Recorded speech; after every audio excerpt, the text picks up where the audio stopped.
Hi everyone, আসসালামু আলাইকুম। HSC 27 ব্যাচের ব্যবসায় শিক্ষা বিভাগের শিক্ষার্থী বন্ধুরা, কেমন আছো তোমরা সবাই? চলে এলাম একটা স্পেশাল ক্লাস নিয়ে। ক্লাসটা হচ্ছে আমাদের অর্থায়নের সূচনার উপরে।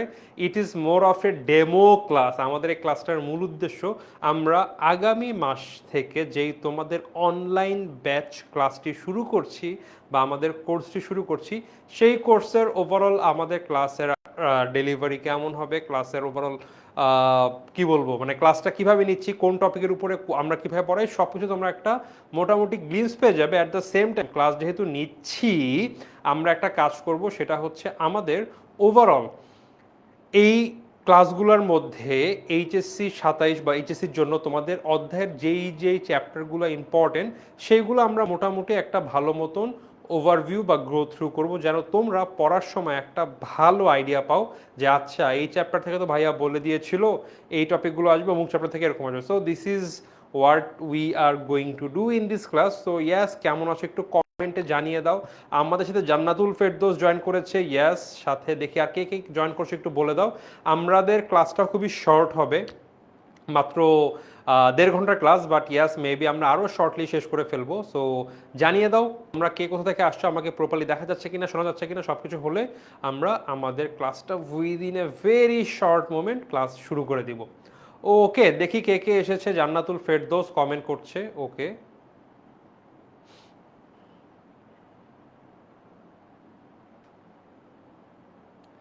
আচ্ছা, সোমা বলছে আদাব স্যার, আদাব, কেমন আছো তোমরা? একটু আমাকে কমেন্টে জানিয়ে দিতে হবে আমাকে কি প্রপারলি দেখা বা শোনা যাচ্ছে কিনা, তাহলে বুঝতে পারবো আমি পুরো ক্লিয়ার আছি তোমাদের জন্য।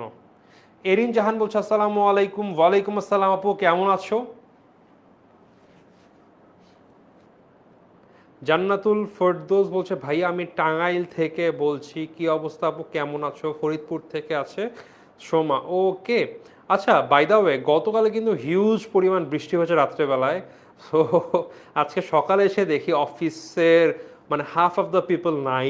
আমরা, তোমরা ট্রেনিং সেন্টার টিচাররা দেখো, আমরা টিচাররা প্লাস টিচার প্লাস ম্যানেজার্স বা অপারেশন যারা যারা আছি, আমরা সবাই একটা ফ্লোরে বসি। তোমাদের ফারহান ভাইয়া, ফারসিন ভাইয়া, আমি, দুর্জয় ভাইয়া, আরও সায়েন্সের কমন সাবজেক্ট, কমার্সের যত যারা আছে বাহিনী, সব আমরা একই জায়গাতেই বসি।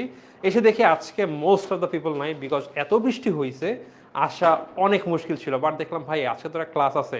সো আমার এখন সেই স্কুলের টিচারটা হতে হবে যারা বৃষ্টির দিন, ওই যে একটা মিম থাকে না যে বৃষ্টি পেয়ে স্কুল ভরে গেছে বাট স্যার ছাত্র ছাত্রী আসছে, আমি হচ্ছিল সেই স্কুলের ম্যাথ টিচার হয়ে গিয়েছে আজকে। আনফর্চুনেটলি 1.5-2 ঘন্টা বসে এসেছি, বাট ইয়াস ক্লাসটা নিতে হবে। ওকে, সো রাব্বি হাসান বলছে ভাই আপনার ক্লাসটা ভালো লাগে, আলহামদুলিল্লাহ, থ্যাংক ইউ সো মাচ। জারা খান বলছে আসসালামু আলাইকুম, হ্যালো বলছে, হাই বলছে, দেন ওকে, অনেকেই চলে আসছো, কমেন্ট করছো। সো আই থিঙ্ক আমি আমার ভয়েস, ক্যামেরা, বোর্ড সব কিছু ক্লিয়ার। আমরা আজকে আমাদের ফাইন্যান্স ফার্স্ট পেপারের অর্থায়নের সূচনার 2টা মেজর টপিক দেখব, যেখান থেকে আমরা এটুক শিওরলি বলতে পারি এইচএসসি থেকে একটা সৃজনশীল আসবেই আসবে। সো ইয়াস, তুমি এই ক্লাস যদি প্রপারলি দেখো, অবভিয়াসলি একটা চ্যাপ্টারের অনেক কিছু থাকে। মনে করো আমি যখন ক্লাস প্রপারলি পড়ি, এই একটা চ্যাপ্টার মেবি আমার 2টা 3টা বা 4টা ক্লাস লেগে যাবে প্রপারলি পড়াতে। কজ এখানে শুধুমাত্র আমাদের সিকিউ আসবে না, এখান থেকে আমাদের এমসিকিউ আসবে, সিকিউর ক খ আসবে, আর সিকিউ তো আসবে মোটামুটি। সো সিকিউ যখন আমরা একটা ওভারঅল কনসেপ্ট ক্লিয়ার রেখে আমরা মোটামুটি কিন্তু আইডিয়া করতে পারি, আচ্ছা ভাই এই টপিক থেকে প্রশ্ন হবে, এখান থেকে আমাদের উত্তর করতে হবে। বাট এর বাইরেও ওই সিকিউর গ আর ঘয়ের 7 নাম্বার বাদেও আমরা এক চ্যাপ্টার থেকে দেখা যায় অ্যারাউন্ড, এই চ্যাপ্টার থেকে তুমি এইচএসিতে প্রায় 10-12 নাম্বার মতো কমন পাবা, কমন পাবা মানে প্রশ্ন আসবে। অ্যান্ড এইচএসসি বাদ দিলাম, অ্যাডমিশনের জন্য this is one of the most important chapters. এখন ভাই অবভিয়াসলি আজকের এই ক্লাসটিতে কিন্তু আমি সব কিছু কভার করতে পারবো না। সো যেটা ভাবলাম, একটা বা 2টা এমন টপিক পড়াই যেইখান থেকে মোটামুটি এইচএসসিতে তোমরা বলতে পারো 90% ফর শিওর তোমরা এইখান থেকে 3 নাম্বার এবং 4 নাম্বার, অর্থাৎ গ আর ঘয়ের যে 3 আর 4 টোটাল 7 নাম্বার, এই 7 নাম্বার তোমরা কমন পাবা। কারণ কি ভাই, গ আর ঘ একটা চ্যাপ্টারের কোনখান থেকে আসবে মোটামুটি মোরাললেস আইডিয়া করে বলা possible. Okay, so I think আমরা ভর্তি হয়েছে। রবিন সরকার বলছে ভাইয়া কোর্সে ভর্তি হব, ও কোনো অসুবিধা নেই ভাইয়া, আমাদের কোর্স কিন্তু বাই দ্য ওয়ে জাস্ট বলে নেই, আমরা তোমাদের জন্য for the very first time tennis স্কুলের পক্ষ থেকে নিয়ে এসেছি HSC online batch finance and accounting. So যাদের অ্যাকাউন্টিং আছে সবাই আছে, অনেকে অ্যাকাউন্টিংয়ে ভর্তি হয়েছে, যাদের ফাইন্যান্সের অনেকে থার্ড বা ফোর্থ সেমিস্টার তোমরা অলরেডি পেয়ে গিয়েছো। সো তোমরা কিন্তু obviously you guys can do enroll in our course.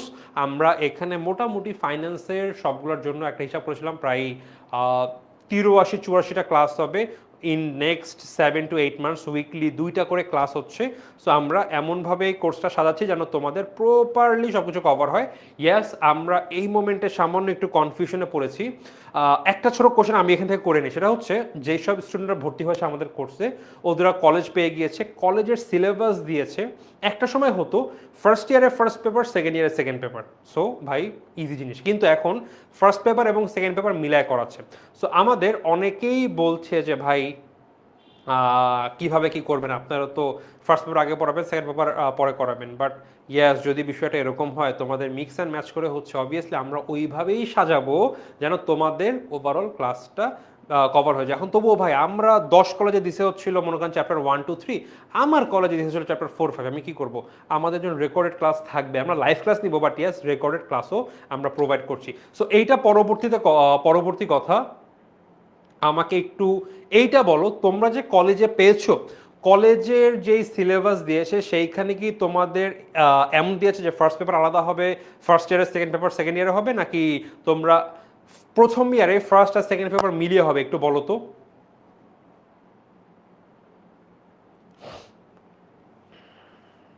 ভাইয়া এইচএসসি নেক্সট ক্লাস কবে? ভাইয়া এইচএসসি নেক্সট ক্লাস না, অলরেডি আমাদের বাংলা, ইংলিশ, আইসিটি, যেটা আমাদের কমন সাবজেক্ট শুরু হয়ে গিয়েছে। অ্যাকাউন্টিং আর ফাইন্যান্স শুরু হয়ে যাবে এই যে পূজার বন্ধটা 1 সপ্তাহ পরে, পূজার বন্ধের থেকে সব খুলবে আর আমাদের ক্লাস শুরু হয়ে যাবে ইনশাল্লাহ। আচ্ছা ভাইয়া, অনলাইনে ভর্তি হতে চাই, তোমরা একটা কাজ করতে পারো, যারা যারা ভর্তি হতে চাও তোমরা এখনই আমার ফেসবুক আইডি পাবে SMR রায়ান। তোমাদের যদি কনফিউশন থাকে ভাইয়া একটু কী করবো না করবো বুঝতে পারছি না, ডু নক মি, আমি ফ্রি হয়ে আজকে বা ম্যাক্স টু ম্যাক্স কালকে সকালে তোমাদেরকে আমি বলে দিব হোয়াট ইজ দ্য প্রসিডিউর, কীভাবে কী করবে। অ্যান্ড হাতে আমাদের সামান্য প্রোমো কোডও আছে, চলছে। So will try to help you আর কি। সো অবভিয়াসলি যারা ভর্তি হতে চাও কমেন্টে আমাকে কমেন্ট বলে, সরি ইনবক্সে নক করে দাও, আমি কালকে ইনশাল্লাহ তোমাদেরকে হেল্প করবো। অ্যাকাউন্টিং আচ্ছা বলছে, রবিন বলছে ভাইয়া মিলায়, আচ্ছা আমাদের first paper first year, second paper second ইয়ারে, আচ্ছা। সো ইয়েস, কলেক্টিং অ্যাকাউন্টিং বাদে বাকি সব এক্সাম মিলায় হবে, ওকে। ফার্স্ট ইয়ারে ফার্স্ট পেপার, সেকেন্ড ইয়ারে সেকেন্ড পেপার, ওকে। সো আমরা অলরেডি একসাথে আমরা অলরেডি টোটাল 47টা কলেজের ডেটা সংগ্রহ করেছি।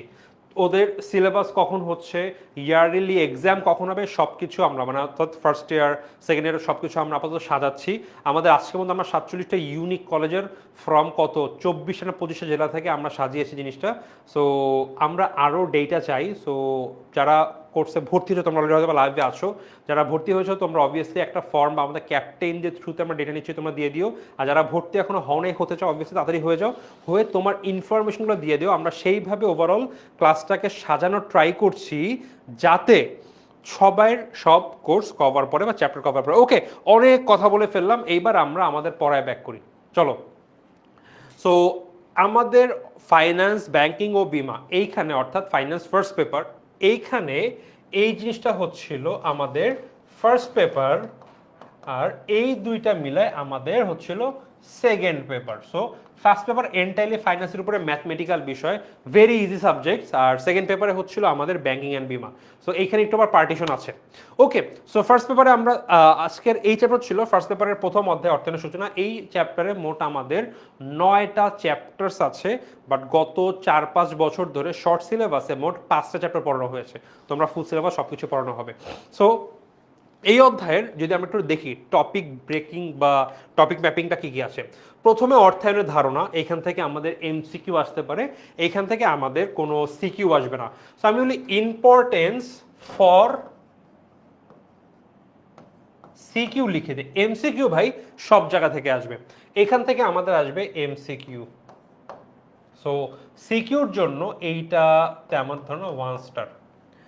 অর্থায়নের ক্রমবিকাশ MCQ, এখান থেকে সিকিউ হবে না ইভেনচুয়ালি।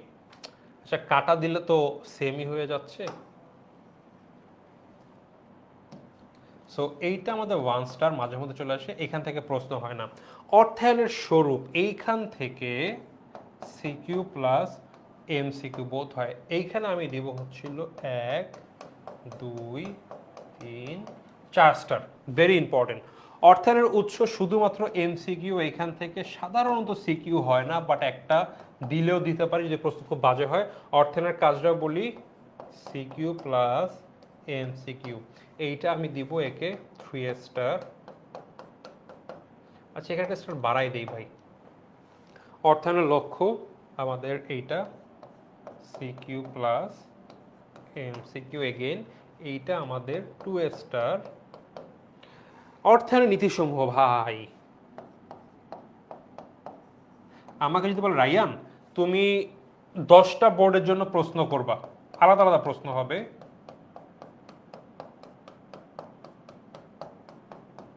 আলাদা আলাদা প্রশ্ন হবে, এবং এই অধ্যায় থেকে একটা করে প্রশ্ন করবা। আমি প্রত্যেকটা অধ্যায়ের অর্থায়নের নীতি থেকে আমি প্রশ্ন করব, because this is how important this topic is. অনেক ইম্পর্টেন্ট। এখান থেকে আমাদের তোমরা স্কুল লাইফের মোটামুটি অনেক জায়গায় প্রশ্ন পাবা, যত রকম পরীক্ষা হয়। তোমরা এইচএসসিতে হাই চান্স এখান থেকে প্রশ্ন হলে এখান থেকেই পাবা, আর অ্যাডমিশন এখান থেকে প্রশ্ন সাধারণত চলে আসে। দেন এইখান থেকে এইটা আমাদের এমসিকিউ হয় না। দায়বদ্ধতা, এখান থেকে মাঝে মধ্যে প্রশ্ন চলে আসে, 3 স্টার দিব। সো আশা করি আমরা একটা আইডিয়া পেলাম কি হচ্ছে না হচ্ছে, এবং এইগুলার মধ্যে অর্থায়নের স্বরূপ এবং অর্থায়নের নীতিমালা, এই দুইটা কতটা ইম্পর্টেন্ট আই থিঙ্ক তোমরা বুঝতে পারছো। সো আজকে আমরা ক্লাসে এই দুইটা টপিক থেকে মোটামুটি হালকা ওভারভিউ নিব, যেইটা আমাদের সিকিউর কনসেপ্টটাকে ক্লিয়ার করে ফেলবে। ওকে, আই থিঙ্ক আমরা সবাই রেডি আছি এইটা পড়ার জন্য। সো ফার্স্ট অফ অল আমরা দেখে নেই অর্থায়নের ধারণা কি ভাই, অর্থায়ন জিনিসটা কি। এবং আমরা আজকে এইখান থেকে আমাদের সাধারণত সিকিউ হয় না, এই দুটো আমরা আগে একটু দেখবো, দেন আমরা এই জায়গায় চলে আসবো। সো ফাইন্যান্স কি, দেখো ফাইন্যান্স শব্দটির বাংলা প্রতিশব্দ হলো অর্থায়ন বা অর্থ সংস্থান করা। অর্থায়ন হলো নগদ অর্থের পরিকল্পনা, সংগ্রহ, ব্যবহার, সংরক্ষণ, নিয়ন্ত্রণ সংক্রান্ত আর্থিক কর্মকাণ্ডের সমষ্টি। কি অর্থায়ন হলো নগদ অর্থের পরিকল্পনা। আমি একটা ব্যবসা করব, কিসের ব্যবসা করব? মনে করো আমি টিভির ব্যবসা করব, শোরুম দিব বা একটা ফ্যাক্টরি দিব, ধরুন ফ্যাক্টরি বা টিভি বানাবো আমি। সো ফ্যাক্টরিতে বানাবো, কত টাকা লাগবে ভাই? আমার ইনিশিয়ালি 50 কোটি টাকা লাগবে, পরিকল্পনা করলাম এই কারণে টাকা লাগবে। এই টাকাটা আমি সংগ্রহ করলাম, নিজের টাকা নিলাম, লোন নিলাম, বাবার কাছ থেকে ধার নিলাম, নিয়ে আমি টাকাটা সংগ্রহ করলাম। ব্যবহার করলাম, কি কিনলাম? একটা ফ্যাক্টরি ভাড়া নিলাম, কিছু মেশিন কিনলাম, আউটলেট দিলাম, কাঁচামাল কিনলাম। ব্যবহার। সংরক্ষণ, সব টাকা তো একবারে 50 কোটি টাকা খরচ করে ফেলবো না, আমার কিছু টাকা রাখতে হবে, তাই না? 5 কোটি টাকা সাইডে আছে রাখা। সো টাকাটা সংরক্ষণ করে এবং নিয়ন্ত্রণ করবো। নিয়ন্ত্রণ বলতে কি, যেই টাকা বিনিয়োগ করলাম, যেটা সংরক্ষণ করলাম, কিভাবে টাকাটা কোন সময় বিনিয়োগ করব, কিভাবে ফেরত নিয়ে আসবো, everything is in the entire concept of অর্থায়ন বা ফাইন্যান্স। ব্যবসায়ের তহবিল সংগ্রহের কাজে অর্থ সংক্রান্ত কার্যাবলীর দায়িত্ব নিয়োজিত ব্যক্তিকে বলা হয় আর্থিক ব্যবস্থাপক। সো আর্থিক ব্যবস্থাপক ইজ আ পার্সন, যে আমাদের টাকা পয়সা নিয়ে কাজ করে। অর্থাৎ আর্থিক ব্যবস্থাপনা একটা কোম্পানি কি, দেখো আর্থিক ব্যবস্থাপনা একটি কোম্পানির সীমিত আর্থিক সম্পদ সমূহকে বিকল্প ব্যবহারের মধ্যে বন্টন করে দেওয়ার সাথে সম্পর্কিত। সো ভাই আমরা অর্থায়ন কি দেখলাম, ম্যানেজার কি করে, ফাইন্যান্স ম্যানেজার, সেটাও দেখলাম। আর আর্থিক ব্যবস্থাপনা, এই ফাইন্যান্সিয়াল ম্যানেজমেন্ট জিনিসটা কি ভাই? আমার একটা কোম্পানি, টাকা লিমিটেড, যত টাকায় থাকে একটা কোম্পানির লিমিটেড, কজ কোম্পানি অনেক কিছু করতে চায়। সো ওই লিমিটেড টাকা কোম্পানি বেস্ট কোথায় কোথায় ইনভেস্ট করে, ব্যবহার করে কোম্পানির ওভারঅল মানে লক্ষ্য অর্জন করার জন্য সকল অ্যাক্টিভিটি করতে পারে, এটাকেই বলা হচ্ছে ফাইন্যান্সিয়াল ম্যানেজমেন্ট। ওকে, অর্থায়নের একটু কনসেপ্ট আবার ব্যাক করি। আমরা অনেক সময় বলি যে ভাই আমরা পিকনিকে যাচ্ছি, আমার ফুফা ফাইন্যান্সিং করতেছে, আমরা বলি, বা আমরা দেখা যায় ফুফা তাদের কথা বলতেছে যে অমুক সাহেব ফাইন্যান্সিং করছে। এখন ইনিশিয়াল সাধারণ অর্থে অর্থায়ন বা ফাইন্যান্সিং বলতে টাকাটা কই থেকে সংগ্রহ হচ্ছে বা টাকাটা কে দিচ্ছে, এটাকে বোঝানো হয়। বাট যখন আমরা আমাদের এই একাডেমিক লাইনে ফাইন্যান্সিং বলি, বা অ্যাকচুয়াল কনসেপ্ট হচ্ছে টাকা সংগ্রহ করলাম এবং সেইটা ব্যবস্থাপনা। ব্যবস্থাপনা মানে কি ভাই? ওই যে আমি 50 কোটি টাকা আমি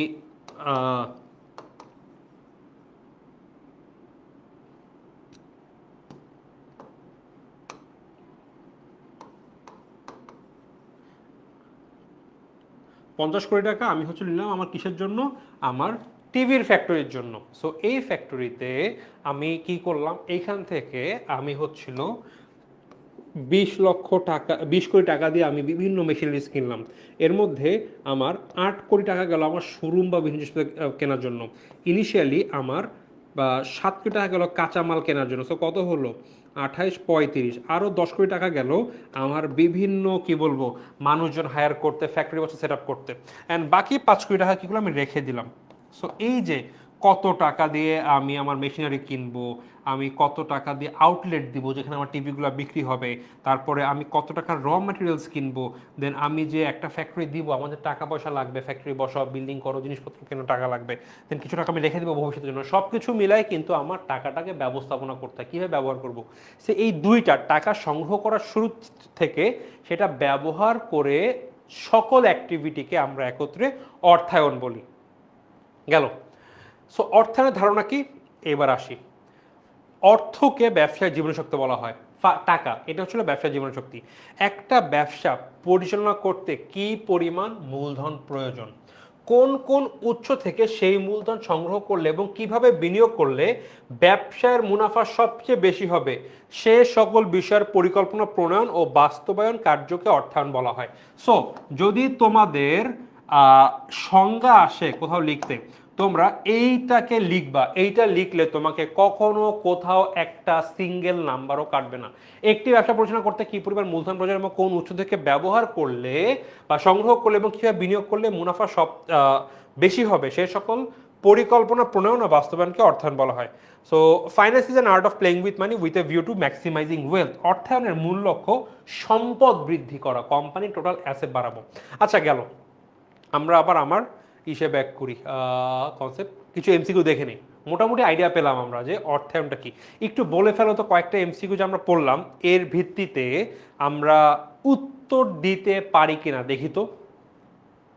ভাইয়া স্লাইড দিবে, এইখানে তো ভাইয়া স্লাইড দেবো না, বাট আমরা আমাদের ওভারঅল কোর্সের প্রত্যেকটা চ্যাপ্টারের এগেনস্টে তোমাদেরকে আমরা আমাদের লেকচার শিট দিব, দেন আমরা প্রতিটা ক্লাসের স্লাইড তোমাদেরকে দিয়ে দিব। এইগুলা কোন বইয়ের পড়া ভাই? এটা ফাইন্যান্সের পড়া, কোনো বইয়ের না, এটা ফাইন্যান্সের পড়া ভাইয়া। বলো তো। আচ্ছা, এরিন বলছে বি হবে,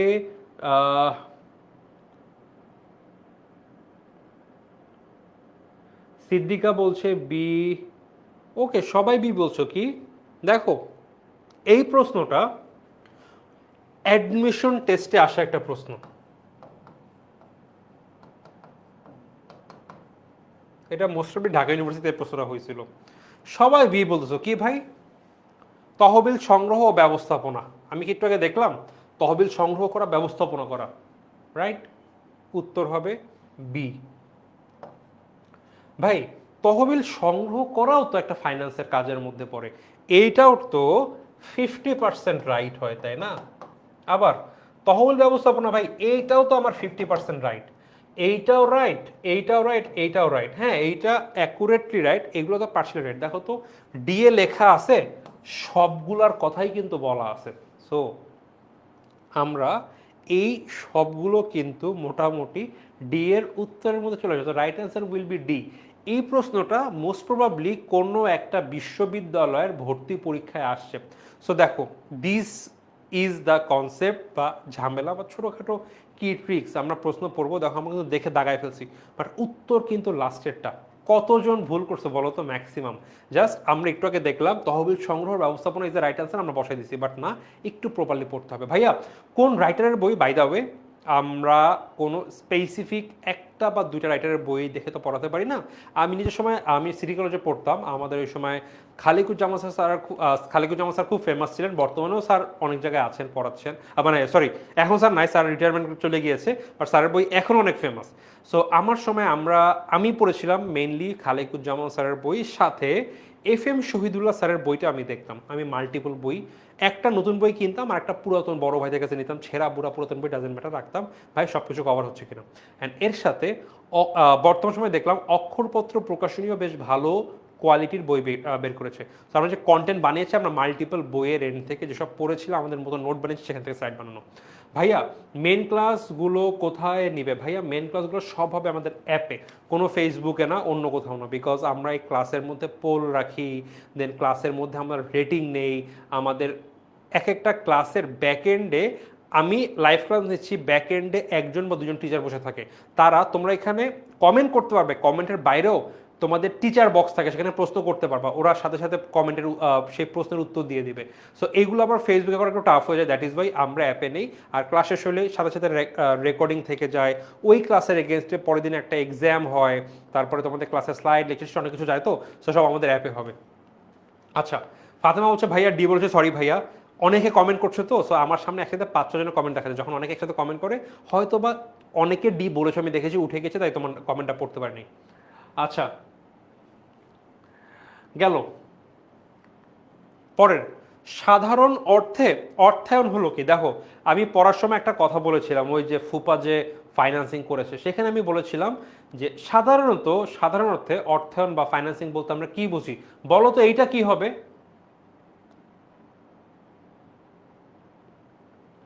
এইটার উত্তর কি হবে বলো তো? 2 এর উত্তর তাহিয়া আক্তার বলছে, আচ্ছা কি বলছে আমি না বলি, বলো তো এটার উত্তর কি হবে?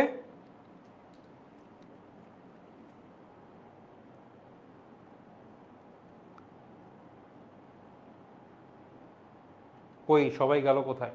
2 এর এ, এক্স্যাক্টলি। দেখো আমি একটু আগে বলেছি আমরা সাধারণত বুঝি ফাইন্যান্সিং মানে ভাই টাকা সংগ্রহ করা। সো সাধারণ অর্থে অর্থায়ন হলো অর্থ সংগ্রহ করা।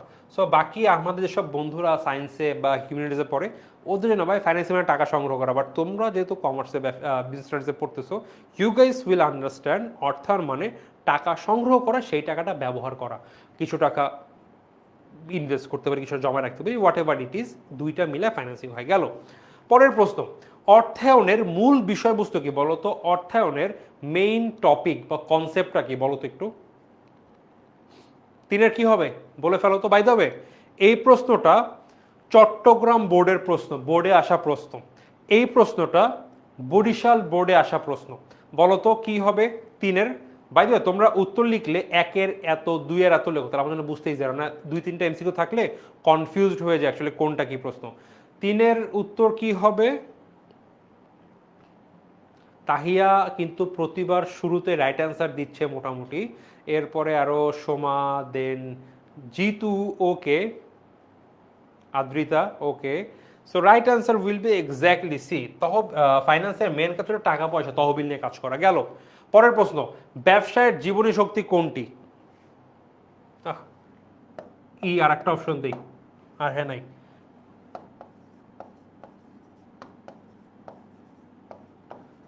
এবার বলো রাইট অ্যান্সার কোনটা?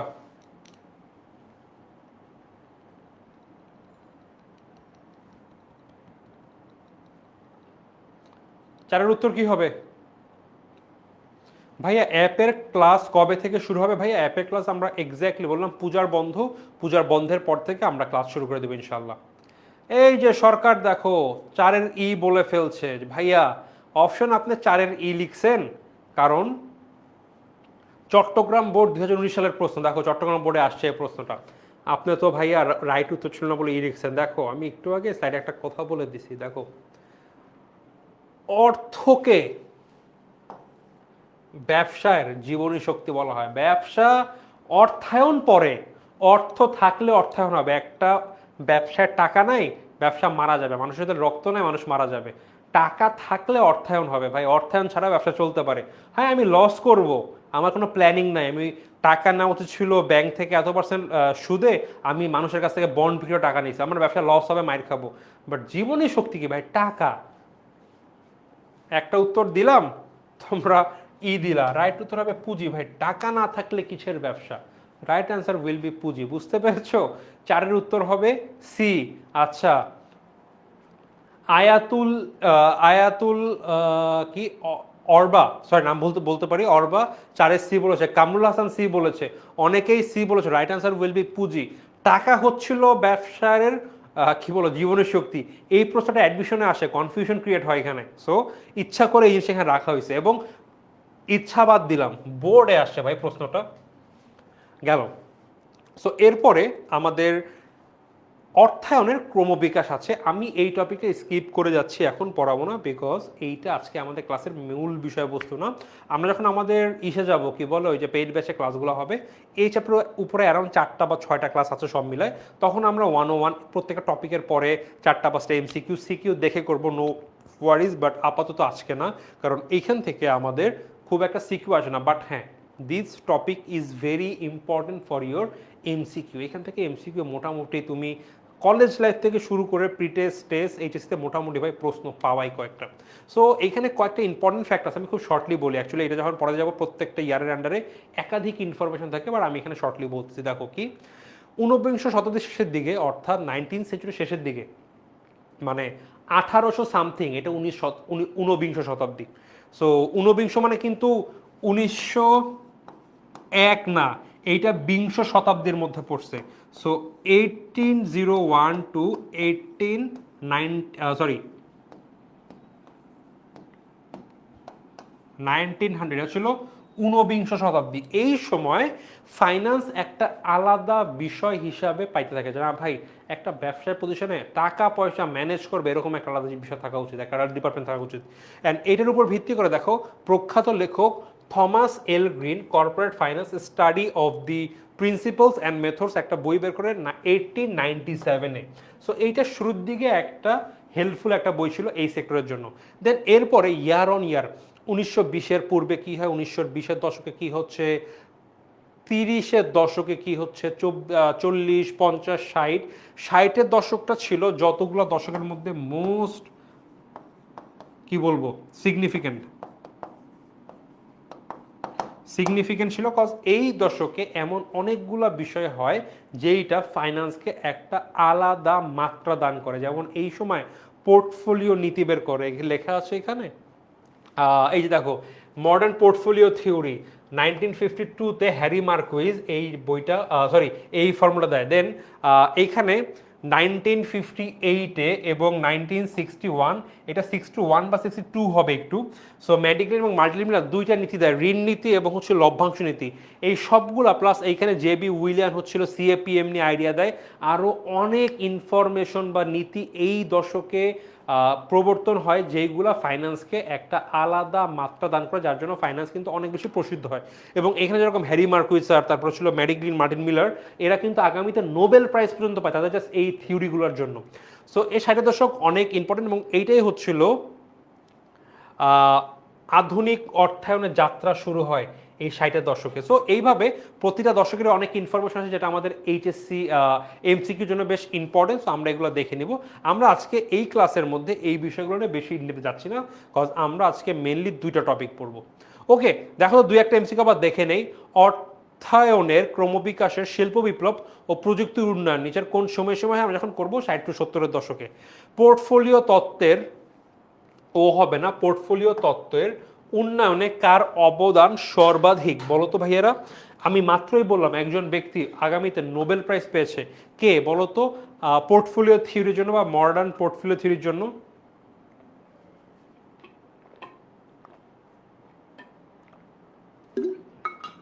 একজন বলছে ভাই একটু সরে মেসেজ নিব। ভাইয়া কোনো অসুবিধা নেই, তুমি এই বিষয়গুলো তোমাদের স্যারদের বইয়ে অনেক সুন্দরভাবে পেয়ে যাবা। অ্যান্ড আমাদের কোর্সেও কিন্তু আমি শর্ট করে আমি জাস্ট কালকে নোট বানাচ্ছিলাম, খুব সুন্দর করে নোট হয়েছে। তোমাদের ফার্স্ট পেপারটা অলমোস্ট কত 350-র মতো আমি তোমাদের ফার্স্ট পেপারের শিট আমি বানাচ্ছি, by the way first paper second paper. So তোমাদের ফার্স্ট পেপারে অ্যারাউন্ড 350-র মতো এমসিকিউ দিয়েছি, যেইখানে টপিক ভিত্তিক এমসিকিউ, প্রিভিয়াস ইয়ারের কোয়েশ্চেন এবং এই চ্যাপ্টার থেকে বিভিন্ন অ্যাডমিশনে কোন কোন প্রশ্ন বা কেমনের প্রশ্ন ছিল কিছু আমি আইডিয়া দিয়েছি, প্লাস সিকিউ প্রায় 25-30টা সিকিউ দিয়েছি। সো সব মিলায় বেশ ভালো। অ্যান্ড ইনিশিয়ালি বই তো তোমরা পড়বাই, বইয়ের সাথে তোমরা একটা মোটামুটি ভালো পাবা, ওই যে কি বলে হ্যান্ডবুক পেয়ে যাবা, যেটা তোমাদের হেল্প করবে আর কি। সো ওভারঅল এইখানে সব কিছু তোমরা পাবা, কোনো প্যারা নাই। So Harry Marquis, the right answer is Harry Marquis. দেখো চট্টগ্রাম বোর্ডের প্রশ্ন। সো বাই দ্য ওয়ে যেই কোর্সের কথা বলছি, দেখো তোমরা আমাদের অনলাইন ব্যাচ কোর্সে ভর্তি হতে পারো। সেইখানে তোমরা চাইলে আলাদা করে ফাইন্যান্স কিনতে পারো, তোমরা চাইলে আলাদা করে অ্যাকাউন্টিং কিনতে পারো, বা চাইলে দুইটা একসাথে ডিসকাউন্টে accounting and finance both subject কিনতে পারো। এখানে আমরা কোর্সে কি করব, তোমাদের অ্যাকাউন্টিং প্রতি উইকে 3টা বা 2টা বা 3টা করে ক্লাস হবে, ফাইন্যান্স প্রতি উইকে 2টা করে ক্লাস হবে। আমাদের সব জায়গায় 2টা করে ক্লাস হওয়ার কথা, বাট অ্যাকাউন্টিং একটা করে বাড়াতে হবে বিকজ সিলেবাস একটু বড়। সো অ্যাকাউন্টিং ফাইন্যান্স আমরা এভাবে ক্লাস নিব। প্রতিটা কোর্সে আমরা তোমাদের চ্যাপ্টার ওয়াইজ লেকচার শিট দিব, প্রতিটা ক্লাসের স্লাইড দিব, প্রতিটা ক্লাসের পরে এমসিকিউ হবে, মান্থলি মডেল টেস্ট হবে, অ্যান্ড তোমাদের প্রতিটা লাইভ ক্লাসে টিচার 2 থাকবে, ডাউট সলভিং সেশন থাকবে উইকলি। সো আরও যা যা লাগে তোমাদের বাসায় বসে এই 2 সাবজেক্টের প্রপার হেল্পের জন্য আমরা সব কিছু করবো। বাই দ্য ওয়ে একটা আইডিয়া দিই, এখানে 4 জনকে দেখতে পাচ্ছ, আমি, তোমাদের ফাইজা আপু, মাহিন ভাইয়া, সাইদ ভাইয়া, আমরা সবাই ঢাকা ইউনিভার্সিটির বিজনেস ফ্যাকাল্টি থেকে কিন্তু লেখাপড়া করেছি। অলমোস্ট এখানে সবাই বিবিএ পাশ করে ফেলেছে। সো মোটামুটি আমাদের কিন্তু নিজেরাও পড়েছি ইনশা ভালো জায়গাতে, তোমাদেরকে ওইভাবে গাইড করবো, কারণ আমরা যেভাবে পড়ে একটা ভালো ইউনিভার্সিটি যেতে পেরেছি তোমাদেরকে সেই গাইডটা করবো। বাই দ্য ওয়ে তোমাদের সাইফ ভাই একটা এমএসসিতে জব পেয়ে গিয়েছে, সো তার ক্লাস পাওয়াটা একটু টাফ হবে উইল বি, বাট মাহিন ভাই আছে তোমাদের হেল্প করবে। আমরা এফবিএস থেকে একটা ভাইয়াকে ধরে নিয়ে আসবো। সাইফ ভাইয়ের পোস্টিং ঢাকার বাইরে, ইনিশিয়ালি বরিশালে পড়ে গিয়েছে, সে একটা মাল্টি ন্যাশনাল কোম্পানিতে জবে ঢুকে গিয়েছে। সো ভাইয়া শুক্রবার আসবে, আমরা ট্রাই করবো মাঝে মধ্যে ভাইয়ের ক্লাস দিতে, বাট অসুবিধা নেই, বাকি আমরা সবাই আছি। So this is our course, যেখানে আমরা তোমাদেরকে ফুল অন সাপোর্ট দিব, যেটা তোমরা বাসা বসে নিতে পারবো। এখন কিসের ক্লাস ভাইয়া? এখন আমরা একটা ফাইন্যান্সের ক্লাস নিচ্ছি। দেখো কোর্সের মধ্যে কীভাবে কী পড়াচ্ছে, কী কী থাকবে, এই বিষয়গুলো নিয়ে হালকা আলোচনা করছি, এবং আমরা একটা মেজর টপিক পড়ছি। গেল টপিকে ব্যাক করি। সো আমাদের এই অধ্যায়ের সেকেন্ড মোস্ট ইম্পর্ট্যান্ট টপিক অর্থায়নের স্বরূপ। অর্থায়ন জিনিসকে আমরা পড়ে ফেলছি ভাই, টাকা সংগ্রহ করতে হবে বা টাকা আসবে, সেই টাকাটা কোনো একটা উদ্দেশ্যর জন্য আমরা ব্যবহার করবো, সেটা টাকাটা আনা এবং সেইটাকে ব্যবহার করা। এখন এই যে টাকাটা সংগ্রহ করা এবং সেটা ব্যবহার করা, এইটা সবার জন্য সেম না। মনে করো আমি একজন ব্যবসায়ী, আমি ব্যবসা করি, ব্যবসা করে একভাবে ইনকাম করি। তুমি একজন চাকরিজীবী, তুমি ডিফারেন্টভাবে ওয়ে করো। আমি ব্যবসা করি, আমি যেটা কাজে শুধুমাত্র আমার পরিবারের পিছনে না, আমার ব্যবসা এক্সপ্যানশন আর অন্য কাজের জন্য লাগে। তুমি চাকরি করো, তুমি হয়তো বা টাকাটা, তুমি তো ব্যবসা করছো না, তুমি টাকাটা একটু ডিপিএস করছো, সঞ্চয় করছো, স্কিমে রাখছো বিভিন্ন টাকা, তোমার মনে করো সরকারি বন্ডে, বা তুমি মনে করো এমনি নর্মাল কর্পোরেট বন্ড কিনলাম, আর এর বাদে তুমি পরিবারের খরচপাতি মিটাচ্ছ। সো তোমার আমার ইভেন ইফ উদ্দেশ্য একটাই, যে ভাই মানে কাজ একটা, টাকা সংগ্রহ করা, সেটা ব্যবহার করা, সংগ্রহ করছি ব্যবহার করছি, but the way is different. So এইটা তো একটা ওয়ে ব্যক্তিগত লেভেলে। চিন্তা করো তো, একটা ব্যক্তির ক্ষেত্রে যেরকম অর্থায়ন প্রয়োজন, একটা কোম্পানির ক্ষেত্রে অর্থায়ন প্রয়োজন, একটা দেশের সরকারের জন্যও কিন্তু অর্থায়ন প্রয়োজন। তবে অর্থায়নের ওয়েগুলো ডিফারেন্ট। আমি যেইভাবে, আমি তুমি অ্যাজ এ ব্যক্তি, অ্যাজ এ পার্সন যেভাবে করবো, একটা কোম্পানি কিন্তু ওই ওয়েতে করবে না, একটা ব্যাংক কিন্তু ওই ওয়েতে করবে না, বাংলাদেশ গভর্নমেন্ট কিন্তু ওই ওয়েতে করবে না। এক একজনের অর্থায়নের সিস্টেম, প্রসিডিউর এক এক রকম, অ্যান্ড দিস ইজ দ্য অর্থায়নের স্বরূপ বা প্রকারভেদ।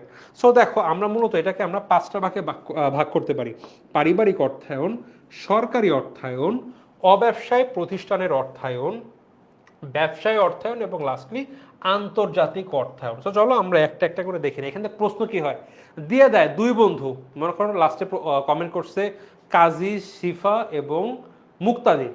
সো শিফার মুক্তাদির 2 ফ্রেন্ড, কলেজ থেকে ইউনিভার্সিটি একসাথে লেখাপড়া করেছে, করার পরে তারা 2 জন 2 কোম্পানিতে যোগ করলো। সো শিফার কোম্পানি এমন একটা প্রতিষ্ঠান যে এমনভাবে অর্থ সংগ্রহ করে, এই ওয়েতে অর্থ সংগ্রহ করে এবং এই উদ্দেশ্যে অর্থ ব্যবহার করে। অপরদিকে মুক্তাদিরের প্রতিষ্ঠান আগে ব্যয়ের পরিমাণ নির্ণয় করে এবং তারপরে অর্থ সংগ্রহ করে এবং ব্যবহার করে। এরকম দেওয়া থাকবে। কমেন্টে বলবে গয় শিফার প্রতিষ্ঠানটি কোন ধরনের অর্থায়ন করছে, তখন যেই ক্যারেক্টারিস্টিক্স মিলে যাবে, বৈশিষ্ট্য মিলে, তখন বলবো শিফার প্রতিষ্ঠানটি অর্থায়ন করছে। ঘয়ে বলবে কেন মুক্তাদিরের অর্থায়নটি শিফার অর্থায়ন থেকে ডিফারেন্ট বা অন্যান্য অর্থায়ন থেকে ডিফারেন্ট। আমাদের ব্যাখ্যা করতে হবে, ইনিশিয়ালি আমাদের আইডেন্টিফাই করতে হবে যে ভাই এইটা কোন ধরনের অর্থায়ন। আমরা এখনই সেই বিষয়টাই ক্লিয়ার করে ফেলবো। প্রথমে পারিবারিক অর্থায়ন। দেখো, পারিবারিক অর্থায়ন হলো পরিবারের আয়ের উৎস ও পরিমাণ নির্ণয় করা। একটা পরিবার, আমি, আমার বাবা ইনকাম করেন, বাবা চাকরি করছে, আমিও চাকরি করছি, সো 2 জন মিলে ইনকাম করি, প্লাস মনে করো কিছু আমাদের, ধরে নাও আমরা সরকারি সিকিউরিটিজ আমরা ইনভেস্ট করে রাখলাম পরিবার থেকে, প্রতি মাসে কিছু টাকা আসে, এবং আমাদের একটা দোকান আছে বা একটা বাসা, আমাদের দুটো ফ্ল্যাট কেনা আছে, একটা আমরা থেকে আর একটা ফ্ল্যাটে আমরা ভাড়া হয়। সো এরকম 2-3টা খাত থেকে অর্থ আসে। সো পরিবারের আয়ের উৎস এবং পরিমাণ সব মিলে ধরে নাও বাবা পাচ্ছে হয়তো বা মনে করো 20,000 টাকা, আমি পাচ্ছি মনে করো 5,000 টাকা, আমাদের বাসা ভাড়া থেকে আসছে 10,000 টাকা, এবং সরকারি বন্ড থেকে আসে 2,000 টাকা আর কি। সো 20 আর 10 30 37। সো এই ওভারঅল 37,000 টাকা আসছে ধরে নিচ্ছি আমরা। সো এইভাবে আমরা নির্ণয় করি, এবং সেইটা কিভাবে ব্যয় করলে পরিবারের সদস্যদের সার্বিক মঙ্গল কামনা হয় সেটা। সো বাসায় সারা মাসে খানা পিনা 3,000 টাকা, গ্যাস পানি বিদ্যুৎ বিল 2,000 টাকা, ভাই বোনের লেখাপড়া সব মিলে আরও 3,000 টাকা, অন্য অন্য খরচ আর মনে করো 10,000 টাকা আছে। সো কত হলো? 10 16 3 আর 3 6 আর 2 8 18,000 টাকা। সো এখানে আছে 37, এখনো হাতে থাকতেছে 19,000 টাকা। সো এই যে টাকাটা আমরা ব্যবহার করবো নিজেদের পরিবারে থাকা খাওয়ার জন্য, বাকি টাকা কি করতেছি? কিছু টাকা ডিপিএসে দিচ্ছি, কিছু টাকা দিয়ে হয়তো বা একটা বন্ড কেনা হচ্ছে, কিছু টাকা শেয়ার ইনভেস্ট করা হচ্ছে। সো কিভাবে এই টাকাগুলো ব্যবহার করলে পরিবারের সদস্যদের সার্বিক মঙ্গল কামনা হবে সেটাকেই বুঝায়। সো পারিবারিক অর্থায়ন ভাই পরিবার কেন্দ্র করে। সো এর মূল উদ্দেশ্য কি ভাই? পরিবারের সকলের প্রয়োজন মেটানো এবং সার্বিক মঙ্গল কামনা করা। উৎস কি? টাকা পয়সা, চাকরি থেকে আয় বা আত্মীয় স্বজন বা পরিচিত ব্যক্তি বন্ধু থেকে ঋণ গ্রহণ ইত্যাদির মাধ্যমে আমরা অর্থ সংগ্রহ করব এবং পরিবারের মঙ্গল কামনার জন্য ব্যবহার করব। গেল পরেরটা, সরকারি অর্থায়ন। সরকারি অর্থায়ন ইজ ভেরি ইউনিক, এবং এইটা মানে যতগুলো অর্থায়ন আছে এর মধ্যে সরকারি অর্থায়ন হচ্ছিল একটু বেশি ইম্পর্টেন্ট। ভাইয়া কেন ইম্পর্টেন্ট? দ্য রিজন ইজ সরকারি অর্থায়নটা অন্য অন্য অর্থায়ন থেকে একটু ডিফারেন্ট। কেন ডিফারেন্ট আমরা দেখছি। সরকার